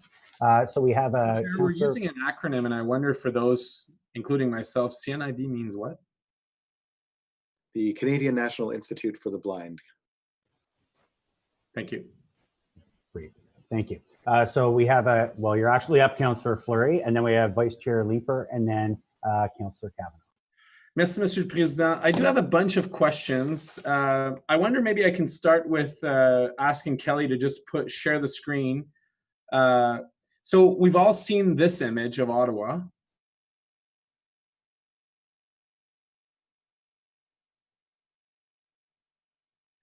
This here is the image of how large our city is. I looked to Montreal because that's the example that was given. Montreal has a pilot, and I believe if I listen to what Lime was saying to Sam, they have 1,000 units per organization there in that geographic area. I would support Councillor Dudas's efforts. I think, I hate to walk into a pilot where we trip up on previous pilots, and I recognize Cornell and his team are very focused, but we should really have a conversation as a city to do a debrief on why the Bixby program didn't work in the first place, because I actually think we're walking right into the same path, which is this pilot needs to be at the right time with the right volume in a right environment for analysis, so that we can be an urban, suburban, and hopefully rural environment. If we want 15-minute neighborhoods, these are great tools for that. I would support Councillor Dudas. I don't know if she was going that far, but really engaging with OC Transpo as we are, as the LRT's reopening today again, and as we're constructing the phase 2, what are the options? Perhaps putting some blocks, ensuring to and from each LRT phase 2 stations. I think those are great tools. Frankly, it's not our responsibility to know where the residents bring them. It's to ensure that there's the tools for when they get at a station and want to get back home, and then it's for the provider to figure out how to bring them back to those stations, and they know that. I guess my questions are a couple of fronts. One, which is I'm unclear about enforcement, and I will start with this. I don't understand. So how do we differentiate today? And it might sound obvious, but it isn't to me when I read the report. How do we differentiate today someone that is on an e-bike, or someone that is on a regular bike, or someone that is on a wheelchair? It's becoming confusing, and I'm unsure as to who enforces violations. So maybe with the first one, how do we differentiate between this report and this pilot versus, because we're saying, hey, no to sidewalks, which again, I think is the right step, but I'm unclear as to, okay, well then what is permitted on the sidewalk? Because we're permitting wheelchairs, obviously, and they're electric. So how do we differentiate that? How in our bylaws do we differentiate between a wheelchair or use for accessibility versus here, which is more use for mobility? I would like to ask Jake Gravel from Bylaw to respond to this question. Thank you, Cornell. Through you, Mr. Chair. When it comes to moving violations, Councillor, on the sidewalks, this enforcement is done through the Ottawa Police Service. So bus services would be looking at the parking of these scooters on the right of way. But for the difference between a mobility, a wheelchair versus an e-scooter, this is really defined under the HTA, and it would be a police issue for enforcement.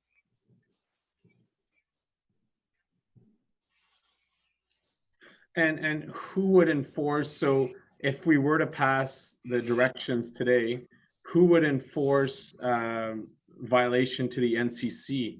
Like, who enforces the NCC multi-use path? That would be enforced through their conservation officers. Are we sure about that? Because I'm in a moving condition. I'm on an e-scooter. Who can stop me other than a police officer? Well, I would either RCMP or one of their own conservation officers, and I can't speak for the NCC, but we can follow up with the NCC to kind of get that answer for you, Councillor. Yeah. Okay, Mr. Chair, I think this is an important part of the report. I like the effort of the team to bring forward a pilot. I am uncomfortable of establishing a pilot with the cap environment that we've put today. And I'm also uncomfortable that we don't have the enforcement side of this. What are the moving violations? We've had issues because this is an unlicensed environment. In our own parks, we've had issues of cycling and pedestrian conflicts where there have been incidents. And because they're unlicensed, because there's no license plate, we've seen bylaw and Ottawa Police struggle. So I would really hope to hear from bylaw and police on what is the monitoring, what's the enforcement of this, and so that we can have a fulsome review of that. I'll move on to other questions, but though this remains a huge concern to me. 1 minute, Councillor. Yeah, parking element. I would like us to consider a couple of additional penalties. We have a good example, and our chair worked on this effort a number of years ago with the shopping carts, which were a big driver of the penalties for some of the grocery stores. Yeah. I wonder, why don't we use a similar model? The 24-hour compliance for sidewalk seems very long. If the scooter is at the corner of, I don't know, Rideau and Cumberland, and people are jumping through it and kick it on the street or so on and so forth, we need very timely response to sidewalk accessibility issues and walkability issues. I wonder, could we not install a similar penalty such as the grocery carts? Okay, Chair, I will ask Brian Danish to respond to this question. Good morning, Chair. To answer that question, we do have a plan once we are notified. If the scooter is outside of the compliance window, city staff will respond and impound the scooter. We'll take them back to our Herdman yard. They will be stationed there, and the company, whether it's Lime Bird, any other company, will be invoiced the cost of our time, and also with a 15% markup fee for administration services, the overhead. So we do have a plan in place similar to our current shopping cart retrieval program. Great, and thank you for that. And Councillor Florea, if you have more questions, I'm just going to jump to Vice Chair Leeper because your time's up, but you certainly can go back on the board. I'll go to Vice Chair Leeper. Thanks, Chair. Just some quick clarification. We've heard a couple of different numbers with respect to the cap. Is it 300 or 600? It is 600 total, and if there are two providers, then it would be possibly 300 each. Okay. And we've heard the rationale for being very conservative. I do think it's really conservative, and I hope we will look at that when it comes time to extend the pilot. The second question I have is with respect to liability. Who bears what liability?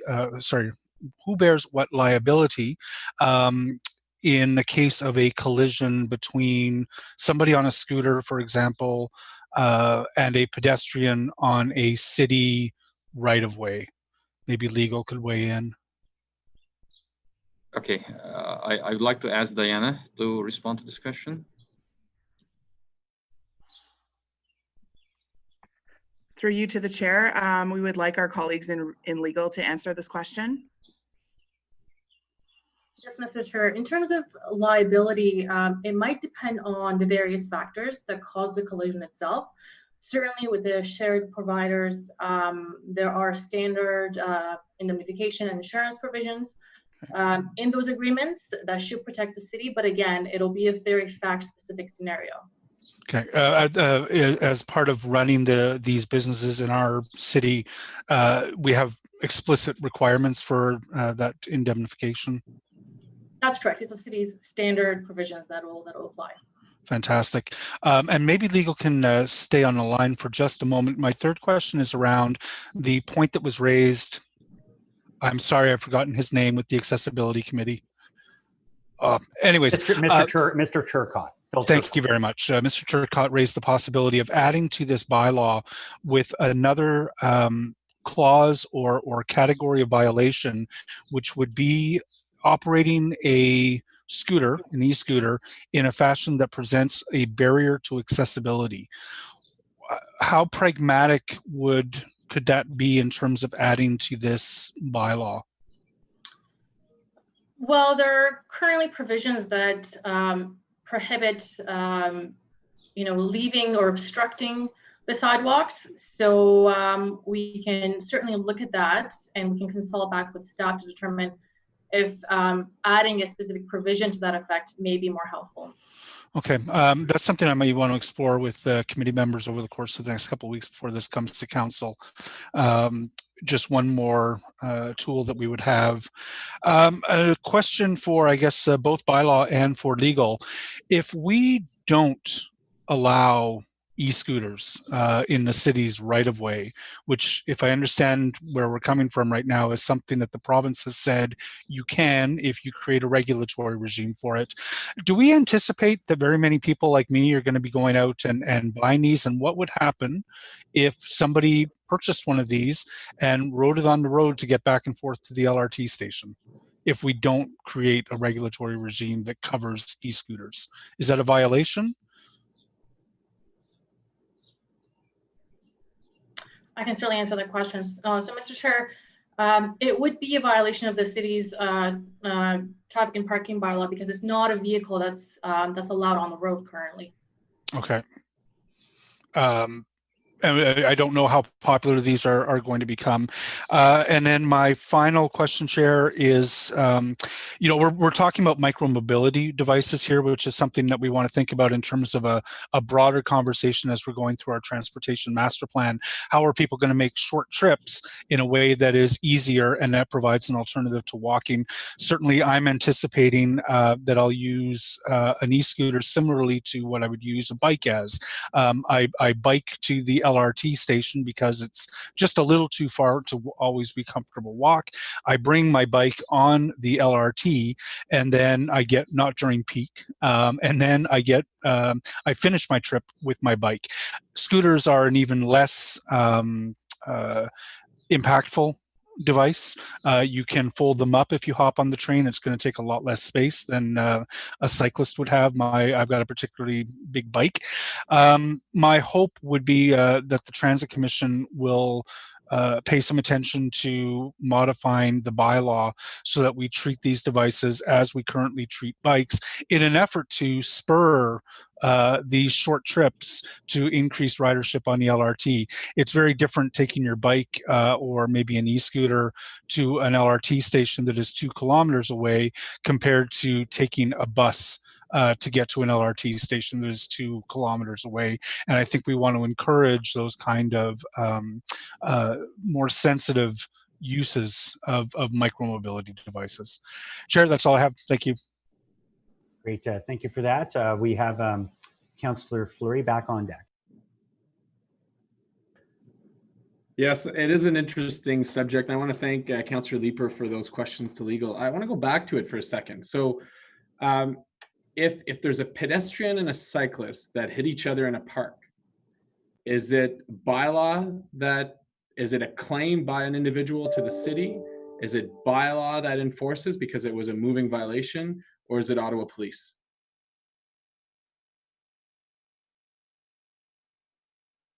I wonder if legal can answer now, as I see you were on. She's coming.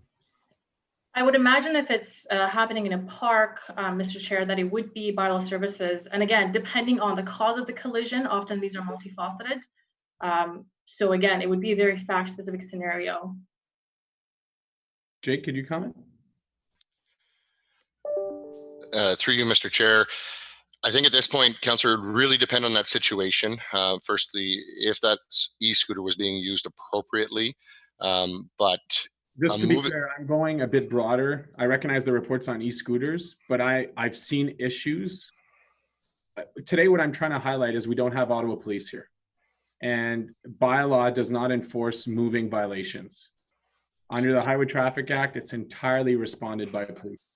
So it's great to have bylaw here to speak to the bylaw of where you park these things, or the framework around the pilot. I'm fine with that. I am very concerned around this is not on police radar, and cycling pedestrian issues in the past have not been on police radar. And we've seen individuals, I've seen personally, we have individuals that got hurt on NCC multi-use pathway where the appropriate traction of that injury was not done.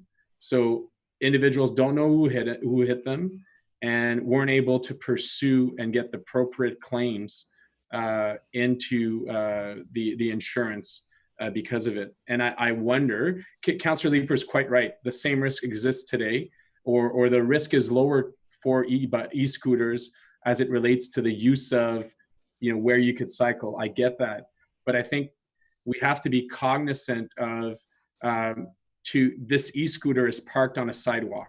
So the ride starts on a sidewalk and ends on a sidewalk, which is not on the street. So we have to be cognizant of who takes responsibility at what point in time on the liability front. And I'm very concerned that we don't have police. So Jake, could you be specific to the broader, not e-scooter, but if a cyclist and a pedestrian hit each other in a city park, so we'll get away from the roadway for a second, at a multi-use pathway, what is the enforcement and claim process? And Jake, just before you answer that, I'm giving some thought to this with these multiple scenarios where clearly Councillor Fleury is quite correct. It'd be good to have some police feedback on that. Can I suggest, if there is multiple scenarios, that between the councillor and myself, we send these questions prior to going to council for the final vote? Because I think we can come up with a multitude of scenarios, and we could be here till 4 o'clock, and it'd be better to do it in writing and get that response back from OPS. So when it comes time, if you're still not satisfied, you could flip-flop or change your vote, because I assume you're going to support this anyway. But it gives the opportunity for a response. And I see Kathleen's hand up right now. Yeah, Kathleen? Thank you. Just through your chair. So we have been working with Ottawa Police Services, and they have received an all chiefs memo from the Ministry of Transportation, letting them know about e-scooters and how they'll be regulated. Can I get you to go closer to your microphone? It's very hard to hear right now. Sorry, can you hear me now? Yeah. Okay, thank you. So through your chair, we have been working with Ottawa Police Services, and we've been notified that they recently received an all chiefs memo, which the Ministry of Transportation has sent to chiefs across the province. And they have let us know that the full traffic staff will be back regular deployment on June 29th, and that they have advised staff that as they're doing patrols, if they happen to see e-scooter violations, to respond. And that's very good. Thank you for that. So just before we go to Jake now, so we'll make a note of that in these more specific ones that involve multiple people, I think still it would be good to have a little clarity on that, but it's preferable in writing so we can actually ask individual scenarios. Are you good with that, Councillor Fleury? Yeah, I appreciate that, Mr. Chair. I will follow up with you and Ottawa Police ahead of council. Jake, want to go back to the report. So there's 2 FTEs that are identified. We've seen the success of having proactive officers on the PTC front. Wondering if you could comment, is the similar model selected for enforcement under this pilot? Through you, Mr. Chair, Councillor Fleury, at this time, it's not going to be a similar model as the PTC. However, Bylaw and Regulatory Services will be tracking requests for service. And after the first year, if we identify that we do need to assign individuals to it, then that's where we will make that ask at that time. Great. Okay. Is that it for your questions, Councillor? Yeah, my final comment on the report, Mr. Chair. So I will be supporting the report. I think you can see that I feel there are elements that are loose-ended. It is a pilot, so I'm less concerned because we're not approving something that is permanent. I think that we're too low in the number, and I'd love, Mr. Chair, if we could work together ahead of council. I know there's other members including Councillor Leeper and Councillor Dudas, that were interested in expanding the cap. I think we need to work together on seeing what that, making sure that that number would be expanded and appropriate. I have no concerns around, our bike paths and cycling networks are improving, and these are great additions to the transportation network. It has to be done right. For all of us who've traveled to Europe and Asia, you know that this can get very chaotic very quickly. So great that it's a pilot. Great that we're considering a lot of the elements. I would encourage us to look at the LRT specifically ahead of the phase 2 opening to really be in place with some of those strategies, to have the right level of penalties if they are in walkable, accessible sidewalk spaces, if they are parked, so that the penalty is significant enough that the companies are quick at being on top of it. And yeah, I'll leave it at that. Maybe the last point is on the NCC. I would challenge the NCC's enforcement abilities of a moving violation through their multi-use pathway. Because today there is cyclists that are on e-bikes that travel along the NCC pathways. And I've not seen the NCC make any effort of enforcing those. And I don't understand how, if Councillor Leeper were to get his e-bike today and go on an NCC pathway, how that would be monitored or enforced. So I wonder if the NCC comments only reflect to those who are licensed providers and less so to the users. Maybe that is an element to follow up with them on. Okay, great. Thank you very much, Councillor Fleury. I'm looking here. We have Councillor Hoobley and Councillor Kavanaugh. Thank you, Chair. I just have a quick point to follow up on Councillor Leeper's comments. With staff, you're talking about bringing this to the Transit Commission for use on the trains and space there. When do you envision that happening? After the pilot?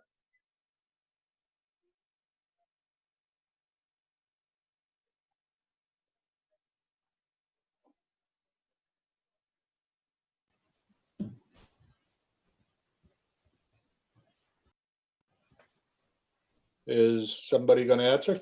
Yeah, I'm just looking on the board here. Have we lost somebody? Cornell looked like he was frozen for a minute there. I'm not sure if he missed the question.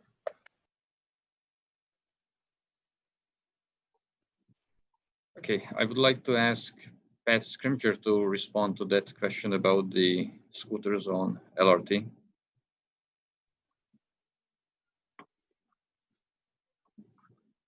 I'm sorry, Cornell. The question was about how are we together going to look at options to change the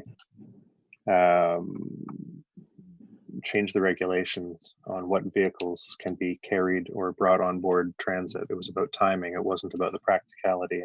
I'm happy to help to answer the question, but I don't know how I can.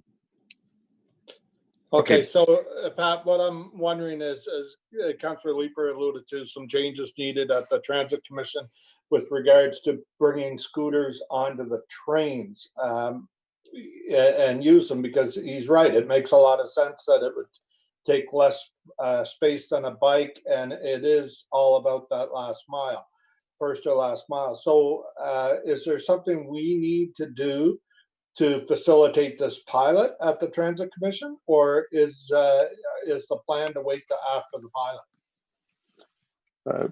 Mr. Chair, my understanding of the pilot as it's recommended is that it would there would be geofencing to prevent these vehicles from being driven inside transit stations, and that there is no proposal as part of the pilot to allow customers of these companies to move the vehicles between stations on the train.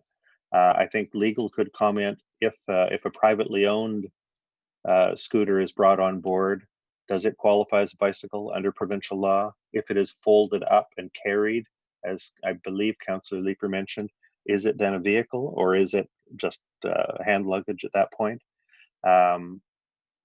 If there's going to be electrically powered vehicles brought into transit stations, brought onto transit vehicles. There is an assessment that we ought to make of whether it's courteous to other customers to allow that, and whether it's safe to allow it. If, of course, they are folded up and carried, perhaps, and maybe legal services could comment, perhaps they're not vehicles at that point. Okay, so while legal's getting ready to answer that, to be clear then, so for the purposes of the pilot, the geofencing will prevent them from coming into the transit stations. And I'm assuming that we're going to look at that after the pilot, or which gives us lots of time. So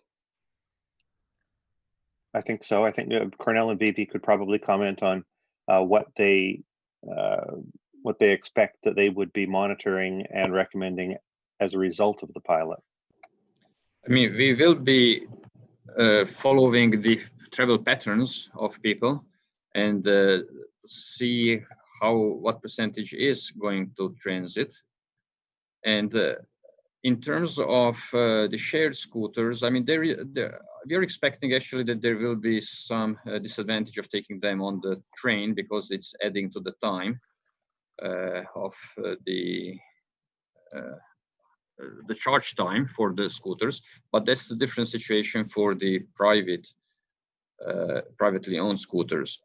We will be also monitoring the feedback from the public. So we are, we are anticipating comments whether people would like to take the vehicles on the LRT, and will judge what is the demand and whether we should go ahead with such a change to the transit bylaw. I'm expecting that within the first couple of months, quite a few things will be more obvious. And for the second year of the pilot, if the pilot goes on for second year, then we will be in a much, much better position in coming up with a suggestion without speculating how will people react. okay, thank you. Is legal ready to comment on the private scooters on the trains? Yes, Mr. Chair. So currently, based on the way that the transit bylaw is worded, electric kick scooters, whether they're private or shared, would not be allowed on buses or LRT. Okay, thank you. Maybe Councillor Leeper, let's discuss this offline and see where we want to go with it. I'm supportive of what your comments were, so let's see what we can do. This is not a deal breaker. It's easy to sort out. I would like to be part of that conversation as well, please. Absolutely. So we'll just get back to the list here. We'll be all day, folks. So trust Councillor Hubley, you're done with your questioning. So I'll go to Councillor Kavanaugh.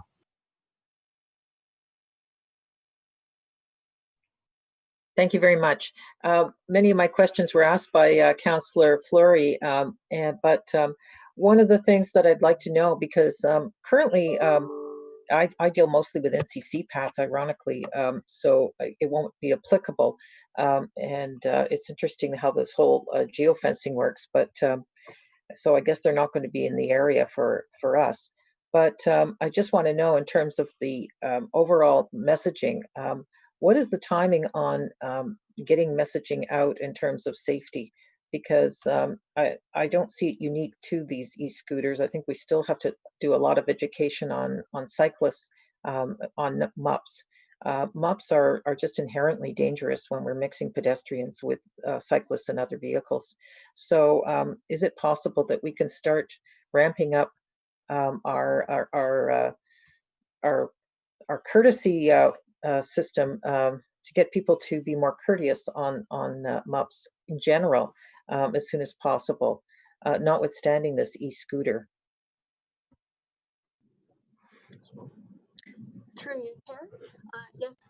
Kathleen, your mic keeps cutting in and out. I have to ask you to please get. I'm sorry, is that better? Much better.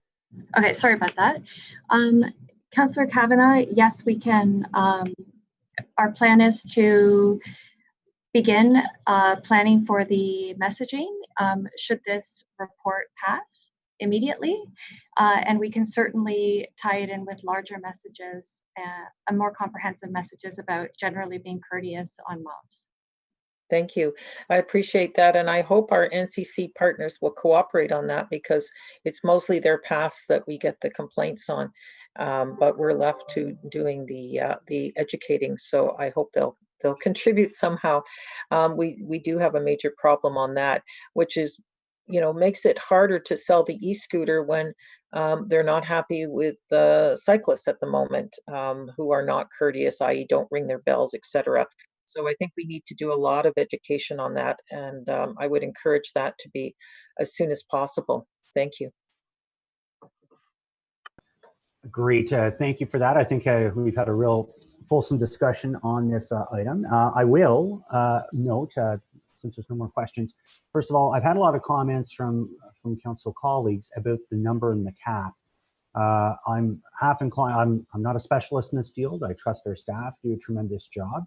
But can I ask maybe, I don't know if it's Vivi or who would speak to this, about that magic number of 600. If we don't see that satisfying our needs, how quickly and what would the process look like to add more on very quickly?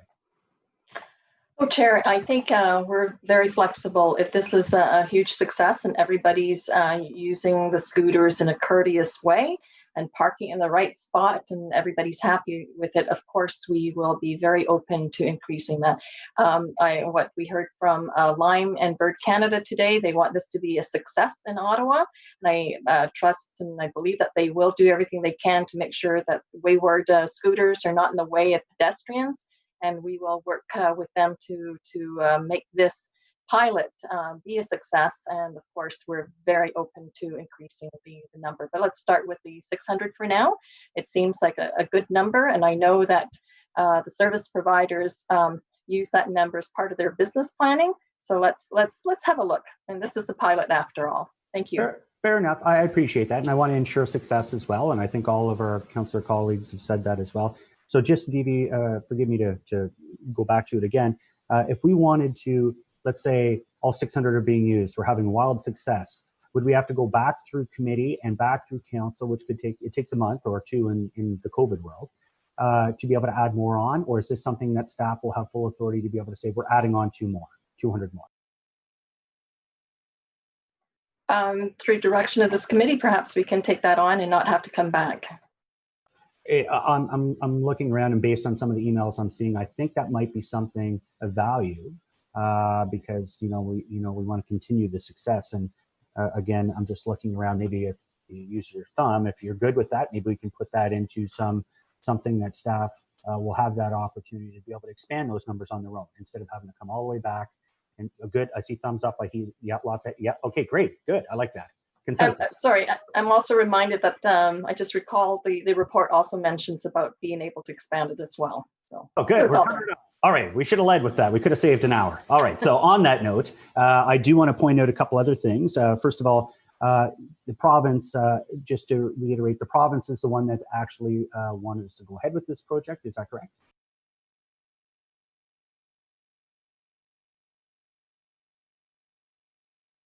Now you're on mute, Kathleen. Yeah, great. Yes, that's correct. Okay, good. And it's unfortunate how about the NCC. That's the only one thing that really perplexes me a little bit. Have they given an indication why they're so strongly against it right now? Is there a specific reason?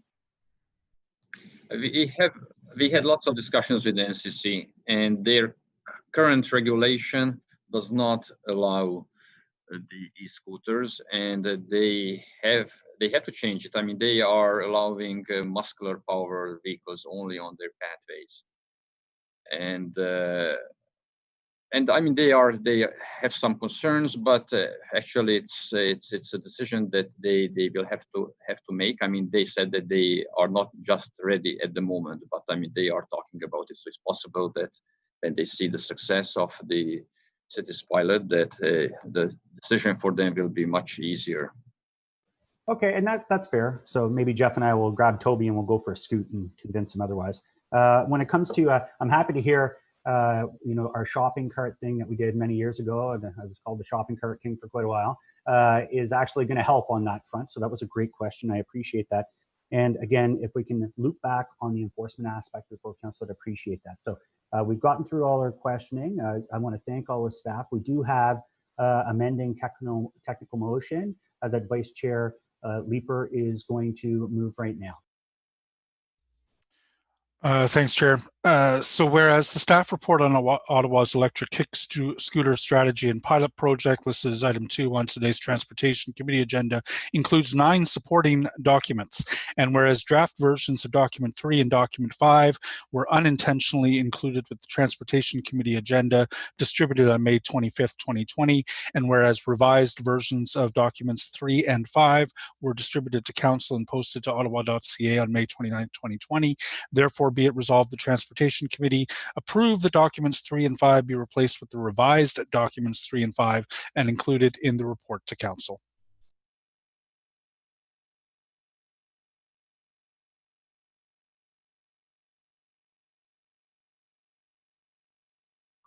You're on mute, Chair. There we go. Better. I'm learning. Okay. So on the technical motion, is that carried? Carried. Carried. Thank you. Also, there is another motion by Councillor Menard that is staff supported. Is that item carried? Carried. Great. And on items 2 and 3 that we've had the presentations on, are both those items carried? Carried. Carried. Great. Thank you very much, committee. So we'll move on to the next item, which is, I believe it was held by Councillor Menard as well, in regards to Vanguard Drive extension. Councillor Menard. Yes, thank you. I just have one question on this, and because it was in the report, it's about the finances of it and the DCs versus the payment of through taxes. So is the extension portion we're talking about fully taxpayer funded, or is there a portion that is also DC? I was reading through the report and I couldn't divulge that. Okay, if I may, Mr. Chair, and Jeff McEwen may follow up if I get this wrong, but the road itself, for the construction of the road, it's a collector road. It's not subject to DCs, Mr. Chair, so it will be funded by the landowners, the developers around there. It is just the intersection that is on the DC list, and it will be the intersection that will be funded by DC. So the question with respect to the road is completely the surrounding landowners. Okay. When you say surrounding landowners, is it going to be a local levy? I don't understand. Mr. Chair, it'll be the landowners who pay for it through their development, maybe one of them, or maybe a consortium of them that would be the ones paying for it through that construction. Okay. Okay, thanks for that. I wanted to just get clarification. Appreciate that. You're welcome. And I don't see any further questions on this item. Oh, forgive me, Councillor Dudas. Sorry, I jumped in a little bit too late there. I just want to note that this particular road falls under Cumberland Ward. However, it actually will run directly into Innis Ward, and it's going to service a number of communities that are building up, but it's also going to provide a bit of a release on the impact of traffic on Innis Road. So this is going to be a collector that will take some of the pressure off of a road that we're already experiencing some failures on. But even more importantly, it's going to provide economic opportunities. So there will be opportunities for businesses to line along this road network throughout the East Urban Design community, which is something I've been working very closely with staff on, looking to bring those commercial opportunities to our road fronts and make it a more lively Main Street feel, as opposed to the big box landscape that we currently experience in the East End. So, I look to my council colleagues for support on this. I know this is a Ward 19. It affects all areas of the East, and it is a very vital component of our networks, our transportation networks going forward. And it will actually run not too far from what will be a bus rapid transit connection. So it's all intertwined, and it provides an economic opportunity as well. Great, thank you for that, and thank you for Deputy Mayor Luloff and yourself, Flora, for watching over that district. So on this item, is this carried? Carried. Hi, Wendy. Carried. How are you doing, Wendy? So now we're moving on, yes, to the exciting item, the one we've been waiting for. a frosty one. So on this, I believe we do have a presentation. I think it's a Comité. Is Court doing this one, I believe?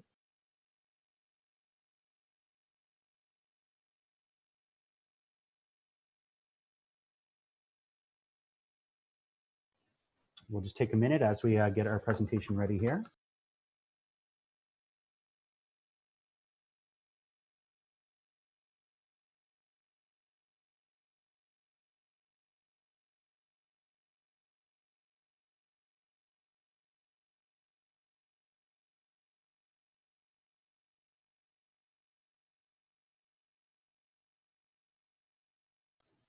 All right, we have the presentation on the screen, but I believe you're on mute right now, Court.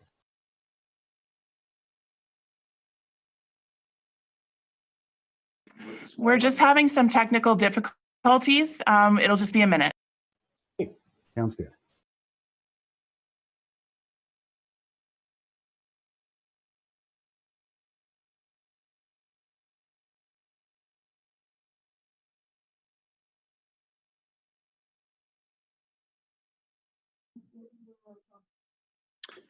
I apologize, Chair. I had stepped out of the room momentarily to take a bio break, so I'm here. My apologies to the committee members, and thank you very much for giving us the opportunity to speak with you today. I'm joined by Lila Gibbons, who, as you know, is the Director of Roads and Parking Services, and also heading up the Economic Recovery Task Force with Mr. Willis. So I'm just going to actually pass over to Lila, say a few words before I begin my presentation. Hi, thank you for having us. So before I turn the floor over to Court, I just want to extend a thank you to our partners, like the small business communities, the BIAs, our internal partners, particularly public health, our members of council, and the mayor's office for providing us with some valuable input and ideas as we develop and implement programs and processes to support the restart of the local economy once the province and the officials in public health start to open up more of the business sector. So what I'll do is I'll turn it over to Court. He will go through our presentation and we'll be opening up to questions right after. Great, thank you.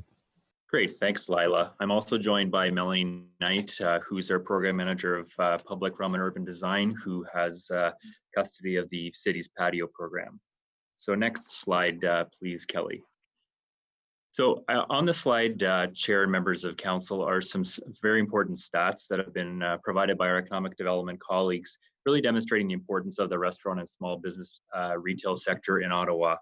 The food and beverage sector employs 11,000 Ottawa residents on a full or part-time basis and contributes $103 million in annual property taxes to the City of Ottawa.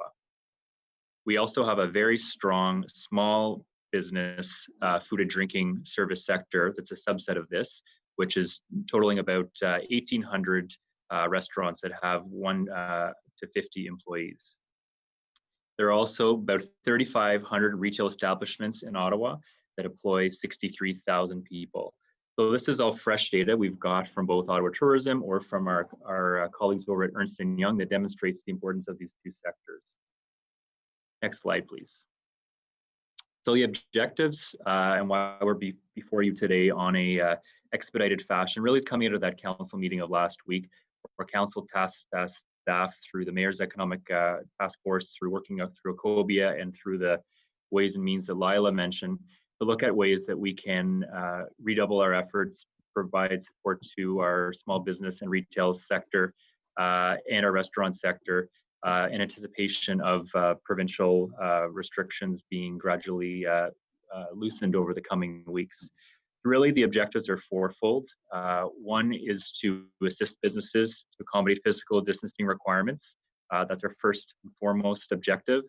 The second one is to support the economic recovery of these sectors and the reemergence of the tourism sector throughout 2020. The third overriding and paramount, and we spent some time talking about that this morning, is to ensure that accessibility is paramount through anything that we do. And the final is an opportunity to pilot public realm improvements in line with the Byward Market Public Realm Plan that will be before Council later this year. Next slide, please. So just to take you back to last week's Council, Council on May 27th really focused on right-of-way patios and tourist kiosks. So essentially, patios that are on public property. So Council essentially reduced all fees for right-of-way patios, for cafe seating, which are our small bistro tables and chairs you typically see outside a cafe, and also tourist kiosks. So just to give you a perspective, a typical restaurant occupying a right-of-way patio would pay between about $3,000 to $4,000 a year to the city in permit fees. Council last week reduced those fees down to $62. The second piece was a confirmation that patios can remain either at curbside, against the building face, or at street side and on-street parking space. There was also a reduction of fees for first-time patio applications. So what we're hearing from the industry is in general, they're looking to move 2/3 of their operations from the inside of their restaurants to the outside. We anticipate several, if not dozens of new applications for patios or expansions of existing patios. And so Council approved a fee for this of $340, plus the patio permit fee of $62, and a 10-day business service commitment. Get these out the door as soon as possible. And finally, we've been operating for about 16 years with a cap on the number of cafe seating tables and chairs per establishment. So 4 tables, 4 bistro tables, and 8 chairs. These are always unlicensed spaces in line with the AGCO recommendations, policies rather. Council took off the cap and basically will allow as many of these cafe seating tables as can be established in the right of way, and of course where there's an interest from the property owner. Next slide, please, Kelly. So what staff has to bring before committee today and Council on June 10th, should this be the will of committee, is really a groundbreaker in Ottawa, which is the creation of new outdoor retail spaces in the right of way. So currently, retail outside of a business on city property in the right of way is only permitted as a special event. So a sidewalk sale on a weekend for Mother's Day, for Easter or whatnot. So a recommendation to you today is to waive the provisions of the Use and Care Roads bylaw regarding commercial vending in the right of way. This will essentially allow store owners to vend in front of their bricks and mortar store. They'll be able to do this in 2 ways. One is to apply for a retail patio permit, which is similar to our existing right-of-way patio permit process, where essentially you would have a patio that's selling goods, whether that's books, clothing, or whatnot, and that would have a fee of $402. The second type of permit would be what we're calling the retail pop-up space permit, which is really modeled on the cafe seating program, the smaller fee, which would allow stores that want to have a table outside to process cash payments, or to have stands or small stalls to sell goods, to have those against the building face. And the expectation there is that those are mobile and that they come in and out at night and don't occupy the right of way. These fees are modeled on the patio fees and are deliberately set to offset our administrative cost to get these permits through the system and out the door. And suffice it to say, we've been working very closely with Ottawa Public Health on the directives that we would share with permit holders, and working through our economic development partners as well, with all the great tools that they're providing our BIAs and economic partners in the community to ensure that there are the latest directives with regards to physical distancing and the handling of goods, etc. Next slide. The second piece is rather exciting, I think, again, groundbreaking for Ottawa. And this will be to allow food trucks in city parks. So the proposal here is to allow food trucks to set up in the parking lots of approved city parks. And I want to stress that it'll be approved city parks. We're working closely with our colleagues in Bylaw and Regulatory Services who oversee food truck licensing, and obviously our colleagues in Recreation, Culture and Facility Services who oversee our parks to identify specific parks and areas within parks that can be made available for food trucks. And really here the goal is to help our restaurant sector who often have a mobile food truck or who may wish to have a mobile operation get into our city parks, where we anticipate that we will have a lot more residents as we've been seeing this spring spending time, and to serve them with further amenities. And there are no direct city costs for undertaking this. Next slide, please. So I'm going to end on ongoing matters under review for 2020. There's lots of talk ongoing with various staff throughout the organization, both in bylaw, right-of-way, legal, with the AGCO, the Alcohol and Gaming Commission of Ontario, with regards to alcohol permitting. So if we're going to allow and be very nimble on getting these patio extensions out and these new patios out, obviously most businesses will want them to be licensed. So how do we work with our AGCO colleagues to expedite responsibly that process? And that is obviously a provincial matter, but one that we are at the table as there's discussions ongoing. The second piece has come up, as Lila mentioned. We've been speaking to a number of BIAs, restaurants, counselors, a lot of great ideas coming our way. And really this is more in the suburban context, where there are a lot of private patios on private property. And currently there are restrictions through our zoning bylaw on allowing those patios to expand into parking lots due to parking requirements in the zoning bylaw for that commercial enterprise. There's also setbacks from residential, like 30 meters, that also are in the zoning bylaw. And so we're working with our colleagues in legal and in planning services and in economic development and long-range planning on looking at a solution that could be brought forward to council next week. And finally, as I touched on earlier in my brief presentation, we are developing a special strategy for the Byward Market area for physical spacing due to the density of patios and retail. Over 75% of our existing patio permits are in the Byward Market area. If you think about streets like Clarence and York Street West, William. So with the tight right-of-way in the Byward Market, we are developing a Byward-specific strategy, and we hope to be able to consult with our stakeholders on this next week. That concludes my remarks, and Lila, Melanie, and Marilyn and I are here to answer any questions you may have. Thank you. Great. Thank you for that.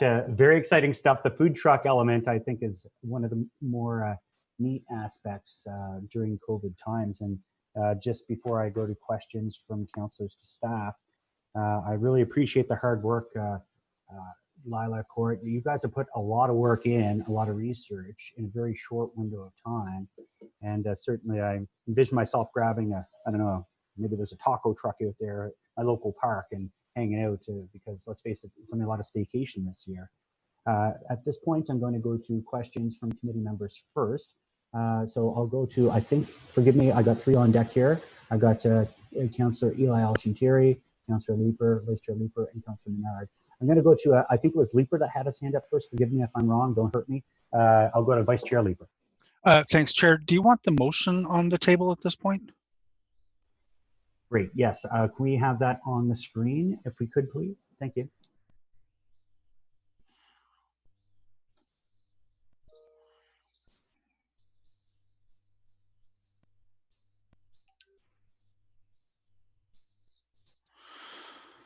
Great. Fill your boots there, Jeff. Do you want me to read that? At least the bit resolved? I just aware it's be resolved. Yep. So be it resolved, the Transportation Committee recommend that Council approve the following. 1, waive the provisions of the Use and Care of Roads bylaw for 2020 only, such that a business owner may establish along the frontage of their business a retail pop-up with an application fee of $62, similar to the cafe seating provisions of the right-of-way patio bylaw 2017-92, or retail patio with an application fee of $340, while maintaining a minimum 2-meter pedestrian clearway and in compliance compliance with the requirements of the accessibility design standards and any other considerations to minimize the impacts on abutting properties or city operations at the discretion of the general manager of PIDE, and 2, direct staff to establish a 10-day permit process and the delegation of authority of this business process to be given to the general manager of PIED. So, Chair, I actually have just one quick comment or question on the presentation we've received. The food trucks in parking lots is going to create a ton of garbage. And I love the fact that we'll have them, but whose responsibility is it going to be to make sure that the garbage is appropriately dealt with? And it won't just be in the parking lot, it will also be in the park itself. We're already having issues. Sorry, through the chair. So we are having those conversations at this point in time, and speaking with Recreation, they have some experience from a previous contract that they've had in one of the city parks. So we will be looking back to the vendor for the most part to be managing the excess garbage, whether it's having a unit on site, whether it's having them remove it daily. We will be working through those details with our partners in Recreation and our partners in Park and Solid Waste. Okay, some of that litter is going to be not in the immediate vicinity of the truck. It's going to be along the pathways that lead to the park and in the park itself. I believe that the city is going to have an important role to play so as not to overburden the vendor in making sure that our parks are clean. We can't rely on the vendor to do do an entire park cleanup every day. So I would ask that if this moves ahead, and I'll be supporting it, that we have that commitment from the city to ensure that our parks are kept clean. We don't want to give people a reason to push back against what is a fairly progressive and fun initiative. Most definitely. We will take it back, and we are going to have further conversations with all of our partners to make sure that we are monitoring the garbage and other concerns throughout this pilot to ensure that it is a successful pilot. Great. Thank you, Chair. And thank you for that, Vice Chair, for reading it. And just before we go to Councillor Eli El-Shintiri, I want to again thank Eli and Laura, but I just wanted to make sure that we acknowledge the hard work, because there's been meetings with BIAs. We've had discussions with other people, and Eli and Laura have been leading the charge on this one. As a matter of fact, I was like, maybe Eli should move this motion, being a former business owner, knowing the importance of it. But that being said, Councillor Eli El-Shintiri, the floor is yours. Thank you very much, Mr. Chair, and thanks to staff for their presentation and great idea. It doesn't matter who moved this motion; it is a good motion. I'd like to support it, of course, but also I want to acknowledge been on a task force working with our partner and my colleague, of course, the mayor, as the chair of the task force, and my colleague Laura Dudas. This is a good news for the small business. It's a good support to help. My question, when we talk about the food truck I would like the city to get involved and helping to promote this. Maybe we can have food festival in certain area, whether it's part of the city, and we can promote it through the city's social media and invite residents to come out and enjoy the variety of diverse food trucks we have now in the city, which is include most of the popular food. So I would like if staff are willing to support and help, or how could we do more to help them to promote their attending, whether in Canada or Stittsville or Carp, perhaps. Is there a plan to support and help, especially when we talk about washrooms, garbage cans, and other? So thanks for another great idea. And this is where I was talking about at the beginning of the presentation. It's reaching out to our local businesses, to our council members, to get some ideas that we can work through. It's another thing that we can look at. We do have to be careful, particularly during the pandemic, in terms of gatherings So that it's a piece that we'll have to consider moving forward, but we will have further conversations with our colleagues in Recreation and PIMR on how we can promote this moving forward. Again, respecting public health and their direction for the physical distancing and the social gatherings. So another great idea that we will add to our repertoire of ideas that we're looking at. And also, Mr. Chair, we have a few organizations, they don't fall under the umbrella of Ottawa Council BIAs, and namely Osgood, Elgin Street, and Stittsville. I want to make sure staff, when they do adopt any policy from here on, to include those three organizations. In case they don't receive that information through the Ottawa Council BIA, they should receive it directly from the staff involved and work directly with those folks, because they don't have, they're not part of the Go BIA, but then definitely they play a major role in their community. And I think we need to reach out to them on a regular basis with the changes we are making in this. I don't know if Lila been aware of those three organizations. They reach out to us individually: Elgin Street, Osgood, and Stittsville. Yeah, I'll just bring Court. I know that they have been involved, but I'll bring Court over. Mr. Chair, can I raise a point of order on that, please? Okay, point of order, Councillor. There was a motion previously last year at FEDCO to anything that the city is doing with the BIAs, that they also include the Board of Trade and other associations, such as the ones that Councillor El-Shantiri is listing, in any new programs we're doing or emails out about things. So I think we've got that already covered.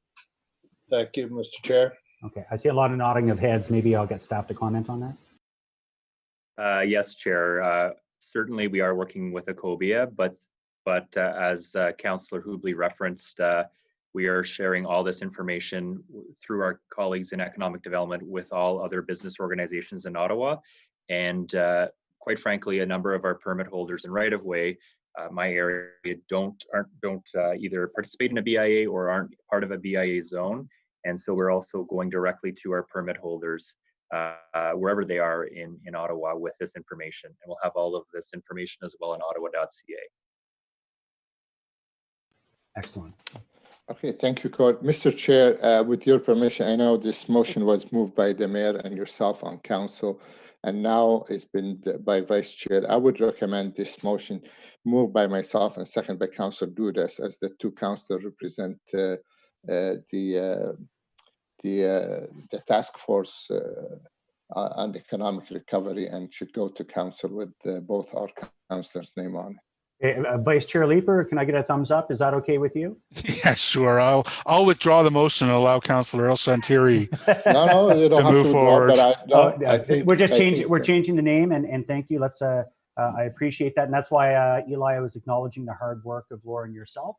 So we'll make note of that. That it's a move by El-Shantiri, seconded by Dudas. But we'll go next in the speakers. Oh, unless Eli, do you have any further questions? Are you good? You're good. Okay. So we'll go I just want to thank you, Mr. Chair, for working with all our partners ahead of today's meeting. I just want to say heartfelt thank you to you and to our staff on transportation. Well, thank you. It's a good news story. I like this one. I'll move next to Councillor Menard, and then Hubley, then Fleury. Okay, thanks very much, Chair, and thanks to staff for the excellent work on this and presentation. I know you've been working hard on this. I had a chance to meet with staff about this policy before it came forward, and just really pleased to see pieces of this. So in terms of businesses that do not have a 2-meter space in front of their business, the sidewalk's only about 2 meters, what is the process going to be for converting a parking space? So, Councillor, through the chair, we are going to be modeling the business process on what we do currently for right-of-way patios, where a restaurant owner wishes to have a street-side spot in a parking space. They will go through our 10-day process, which will be identifying the parking spaces that are available, and they have to be right in front of their business frontage. And we will circulate that internally with the ward councillor and our colleagues in parking services to identify whether that parking space can be used. Parking spaces for use can obviously not be ones that have transit operations, must be 50 kilometers or less, and must be a paid parking space.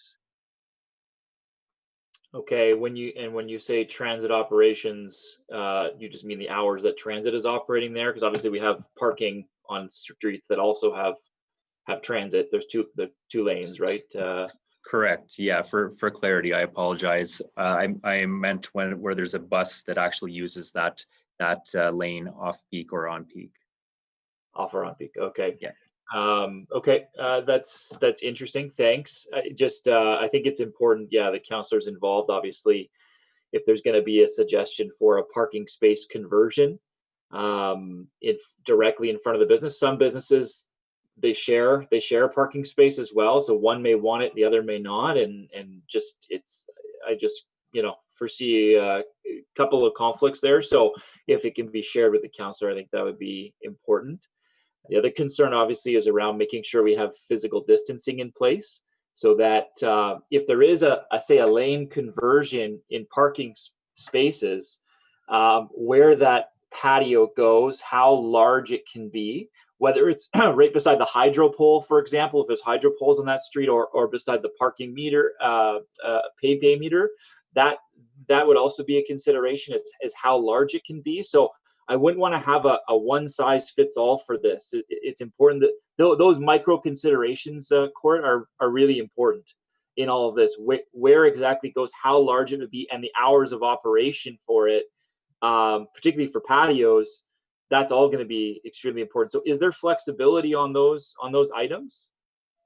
So Councillor, and I'll go back to your previous question as well. Certainly we recognize that 2 meters that is in our patio bylaw is more important than ever for accessibility and also physical distancing. So the reality is that we anticipate that most patio expansions will be on the street because we don't, quite frankly, have right-of-ways that large in Ottawa that can accommodate the 2 meters plus a patio on them. So we are looking at likely either small curbside patios, or whether the retail or restaurant, those patios being in paid parking spaces. And as I referenced in my presentation, the retail pop-ups being tight against the building face to maximize the pedestrian clearway. As you acknowledged, most of our main streets in the urban setting have pinch points, whether they be street trees, lights, public art, and we'll certainly be looking on a case-by-case basis to make sure that there is that adequate 2 meters. And where there are pinch points down to 1.8 or 1.5 in the accessibility guidelines, we'll do our best to mitigate those. Okay, thank you for that. And then I wanted to provide on the food trucks piece, I think it's important that we have the local councillors' concurrence on it. So you're going to be deciding on parks soon. You're going to be thinking about which parks this makes sense in. So I'd like to make sure that you have to get local councillor concurrence on the parks that are decided upon. How is that going to work? Councillor, we are identifying a business process right now with our colleagues in Recreation, Cultural and Facility Services, and we will certainly take that into consideration in terms of the councillor engagement. Okay, I mean, I think it should be mandatory, right? You should have to have councillor concurrence to go forward with it at those parks. So if we need to change the motion somehow to make sure that that's a consideration, I think that's fairly straightforward direction, in that councillor concurrence should be there. There's just obviously there's considerations for certain parks and certain spots that you're going to want to get the councillor involved and get their concurrence. So, Chair, if I may offer, and I'll point you to the second part of the motion. Really, it's actually, sorry, it was removed from the motion because patios in parks or food trucks in parks are not under the purview of this committee. However, between now and council on June 10th, next Wednesday, I will discuss this with my colleagues in RCFS. Okay. And we'll have something for council. Okay, thanks so much, Court. Appreciate that. Thanks for all your work on this. Great. Thank you, Councillor Menard. Great questions. I'll go to Councillor Hubley. Thank you, Chair. I just want to thank staff for the work on this. I think it's a great idea. In reference to Councilor Menard's suggestion that you contact local councillors if you're looking at parks in our area. I want to tell you up front that I'm very supportive of this. So if you want to try one out here, we'll definitely work with you on that. I just want to make sure that the piece about the sidewalks and everything apply across the city. Patios extending into the sidewalks and so on. Is that an option available to businesses across the city? Through the chair, yes, Councillor, absolutely. Wherever there is right of way, whether it be rural, suburban, outer urban, or core, this will be citywide. Okay, thank you. That's all the questions I have. Great, thank you for that, Councillor Hubley. Councillor Fleury. And I support.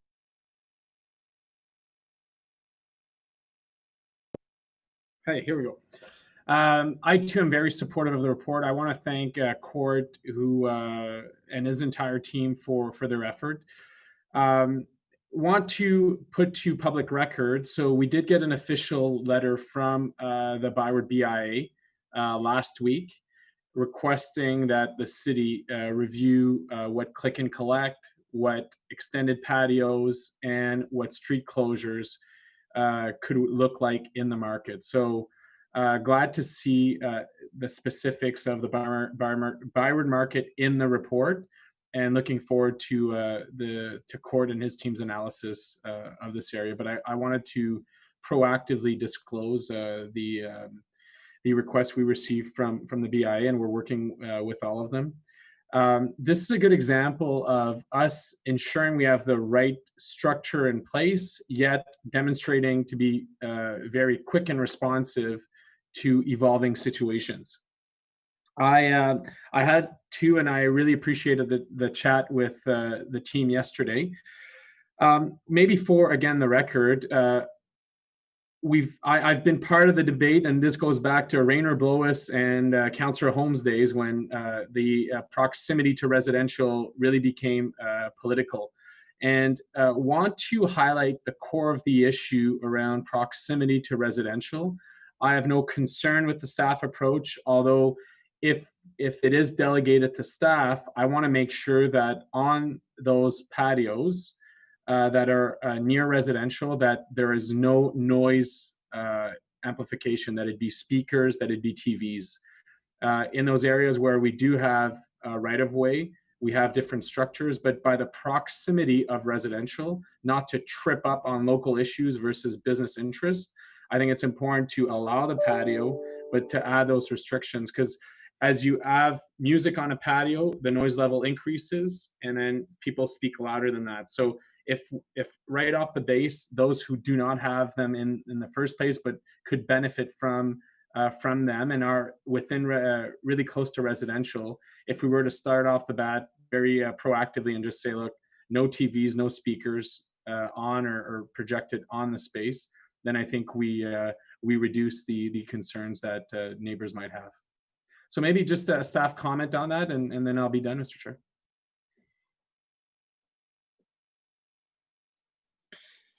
So, Councillor, through the chair, the regulation of patios can sometimes be a confusing world. So for right-of-way patios that are on city property, private patios on city property, currently, as the councillor referenced, there's the requirement to undertake a 90-meter circulation where you're in proximity to residential and commercial. So per council's direction last week, that 90 meters rather will still continue. So there will be notification of abutting businesses, but there is now the commitment that that is all done within 10 days. And the ward councillor will certainly be informed of the application, as will the BIA if the BIA exists in that part of town. The second issue, which I had on the last slide, which is under consideration right now, really is how we can be more permissive and create economic opportunity for private patios that are on private property that have restrictions. And those are under a 30-meter residential restriction right now. So we are looking around Ontario at what other municipalities are undertaking. to look at how that can be provided. But that is a more difficult hill to climb because we're in the world of the Planning Act and the zoning bylaw. And so we will be spending the next few days working with our colleagues in the organization and speaking to others across Ontario. And we hope to have something before council next week. Just on that latter point, I would be supportive of that and can give you an example of ways we can expedite that. I've heard of some municipalities in Ontario which councils passed motions to ensure that bylaw not to enforce the transition components of that as council reviews the process. I'd be favorable to that. And also to highlight that it's a tremendous opportunity to support our business community when capacity will be physically distanced and limited. If for example, Das Local, which has a parking lot right next to their business on Dalhousie, wants to expand into their parking lot to have a capacity that allows them to survive during this period, I certainly would be favorable, for example.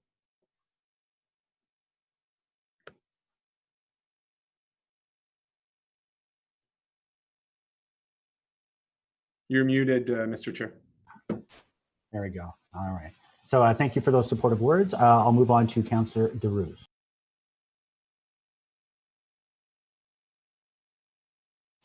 Thank you, Mr. Chair. I have a comment and I have a quick question. I'll be brief. I want to thank Councillor Chantier, of course, his leadership with the mayor and Councillor Dudas on the task force, and of course the staff that we've been working.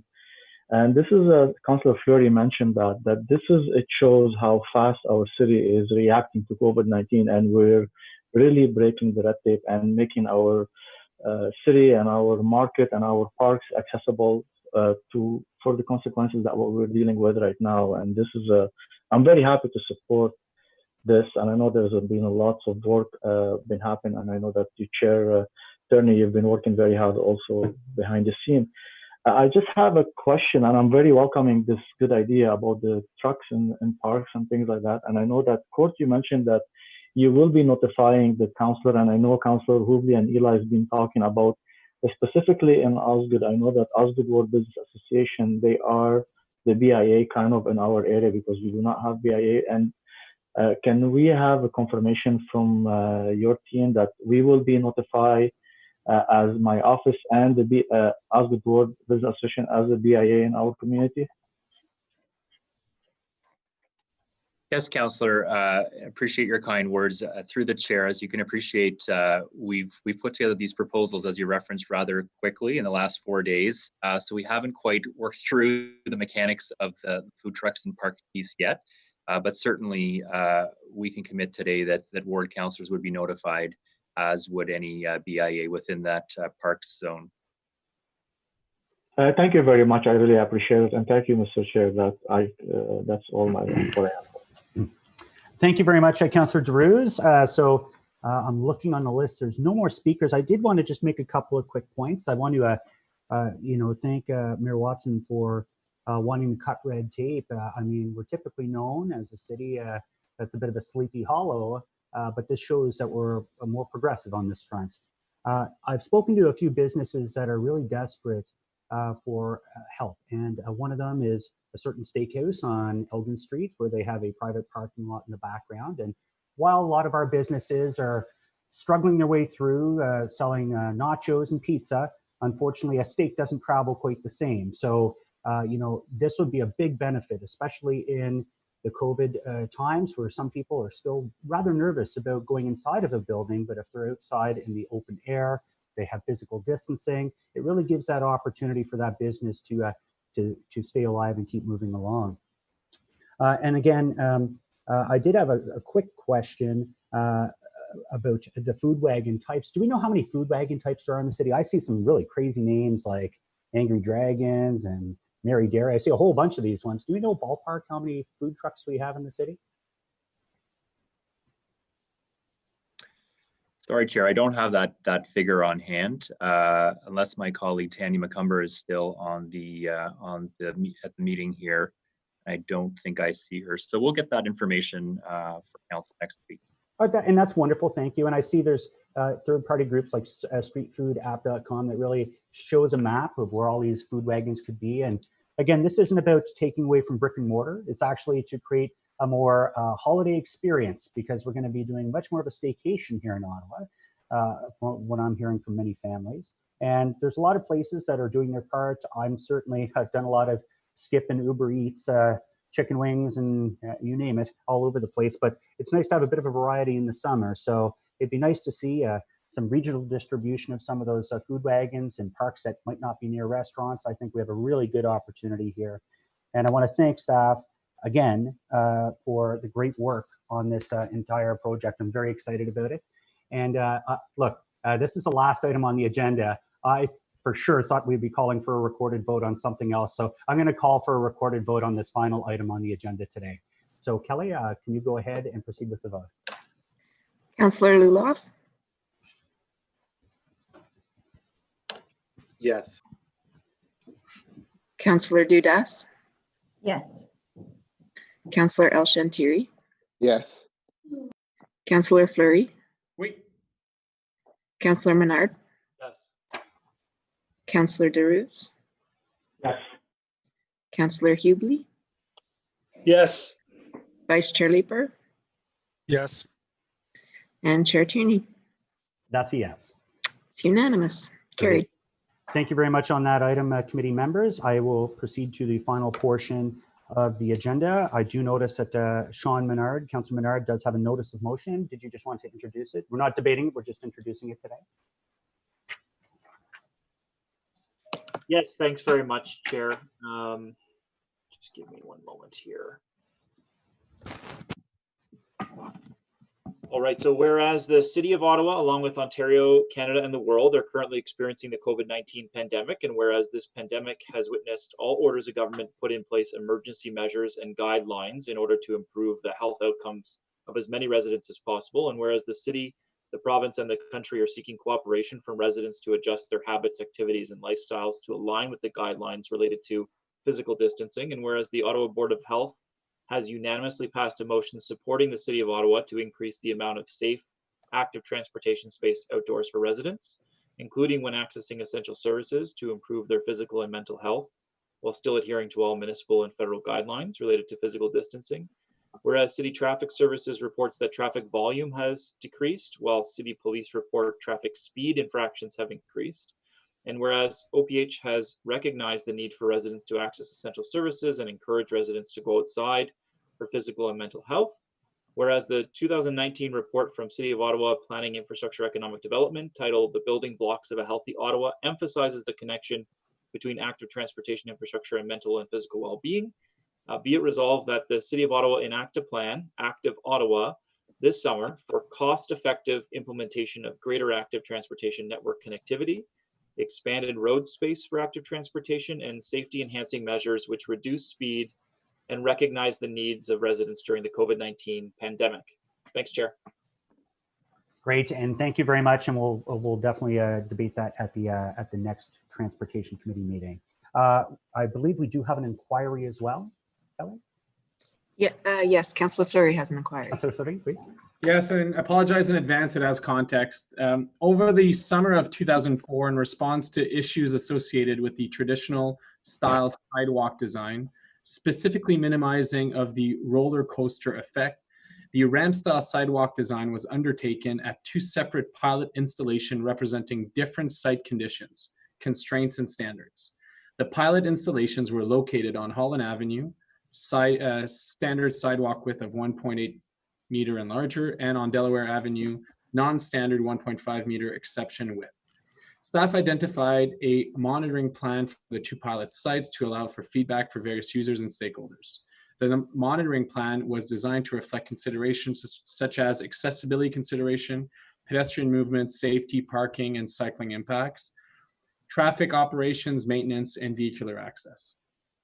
In 2005, the application of the ramps standard was extended to other locations such as Sunnyside, Fifth, Craig, Allen, Strathcona, and was considered as part of the design process on projects such as Parkdale and Somerset. In 2006, based on the outcome of the pilots, the ramp style standard was incorporated into the standard tender documents for unit price contracts. Ramp style sidewalks, also known as Toronto styles, are to be used for sidewalks 1.8 meter or wider. Traditional style sidewalks, also known as roller coaster style, are used for high volume commercial institutional entrances. As the standard has been applied for various streets and projects throughout the city, and specifically in my community, I've noticed a growing number of concerns on residential streets. There have been instances of vehicular damage as the ramp segment can catch vehicle passing close to the curb. This also affects winter maintenance operation and safety, as snow removal vehicles cannot work close to the curb. This often results in vehicle damage, uncleared sidewalk patches, and poses a risk to drivers and pedestrians as ice can build up. In the milder seasons, this ramp hinders accessibility as the wheels of wheelchairs and walkers can get caught on these same ramps as users make the transition from streets to street and sidewalk. Furthermore, since the width standard is 1.8 and the portion of the sidewalk is angled to serve as a ramp, many pedestrians feel that the accessible flat portion is too small. In some cases, the flat part of the sidewalk is only 1 to 1.2 meter wide, which is not enough for dog walkers, families, couples, and raises accessibility limitations in high volume segments. This is specifically relevant for areas where utility poles, shrubs, retaining wall reduce the sidewalk ever more. In many cases, utility poles reduce the mobility of users with mobility aids as they create tight and hazardous walkable spaces. My inquiry: what pedestrian safety issues did the ramp style standard resolve? What accessibility concerns does the ramp style standard resolve?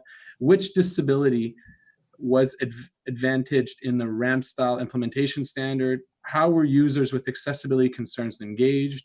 Since the city went from sidewalk of 1.5 to 1.8 meter, how has the new width standard and ramp style increased walkable spaces? Based on concerns from the elderly, families, and residents with accessibility needs, I'd like for the standards to be reviewed and to clearly identify when it is appropriate or not to implement. I've added additional questions, but I think at this point, Mr. Chair, it fulfills the inquiry portions. Yeah, I'm seeing a lot of black screens out there right now. So on that, I think we'll definitely take your inquiry in writing, and Kelly will go get that answered by staff. And we're moving on. No further inquiries, I believe. So I'll go on other business. No further business. Adjournment. The next meeting, as you can appreciate, we're working with the clerk's office to see what opportunities we have in July, what that time frame would look like, and what would be on that agenda if it meets the tests that we require to be able to have the meeting. So I do want to thank everyone for a great meeting today. I got to add to my shelf now. I guess I got to put a little patio back here or something too, and as part of the new portfolio. But I want to thank everybody for your help today, and have a great day. Thank you. Thanks all. Thanks, Kelly. Thank you, Mr. Chair.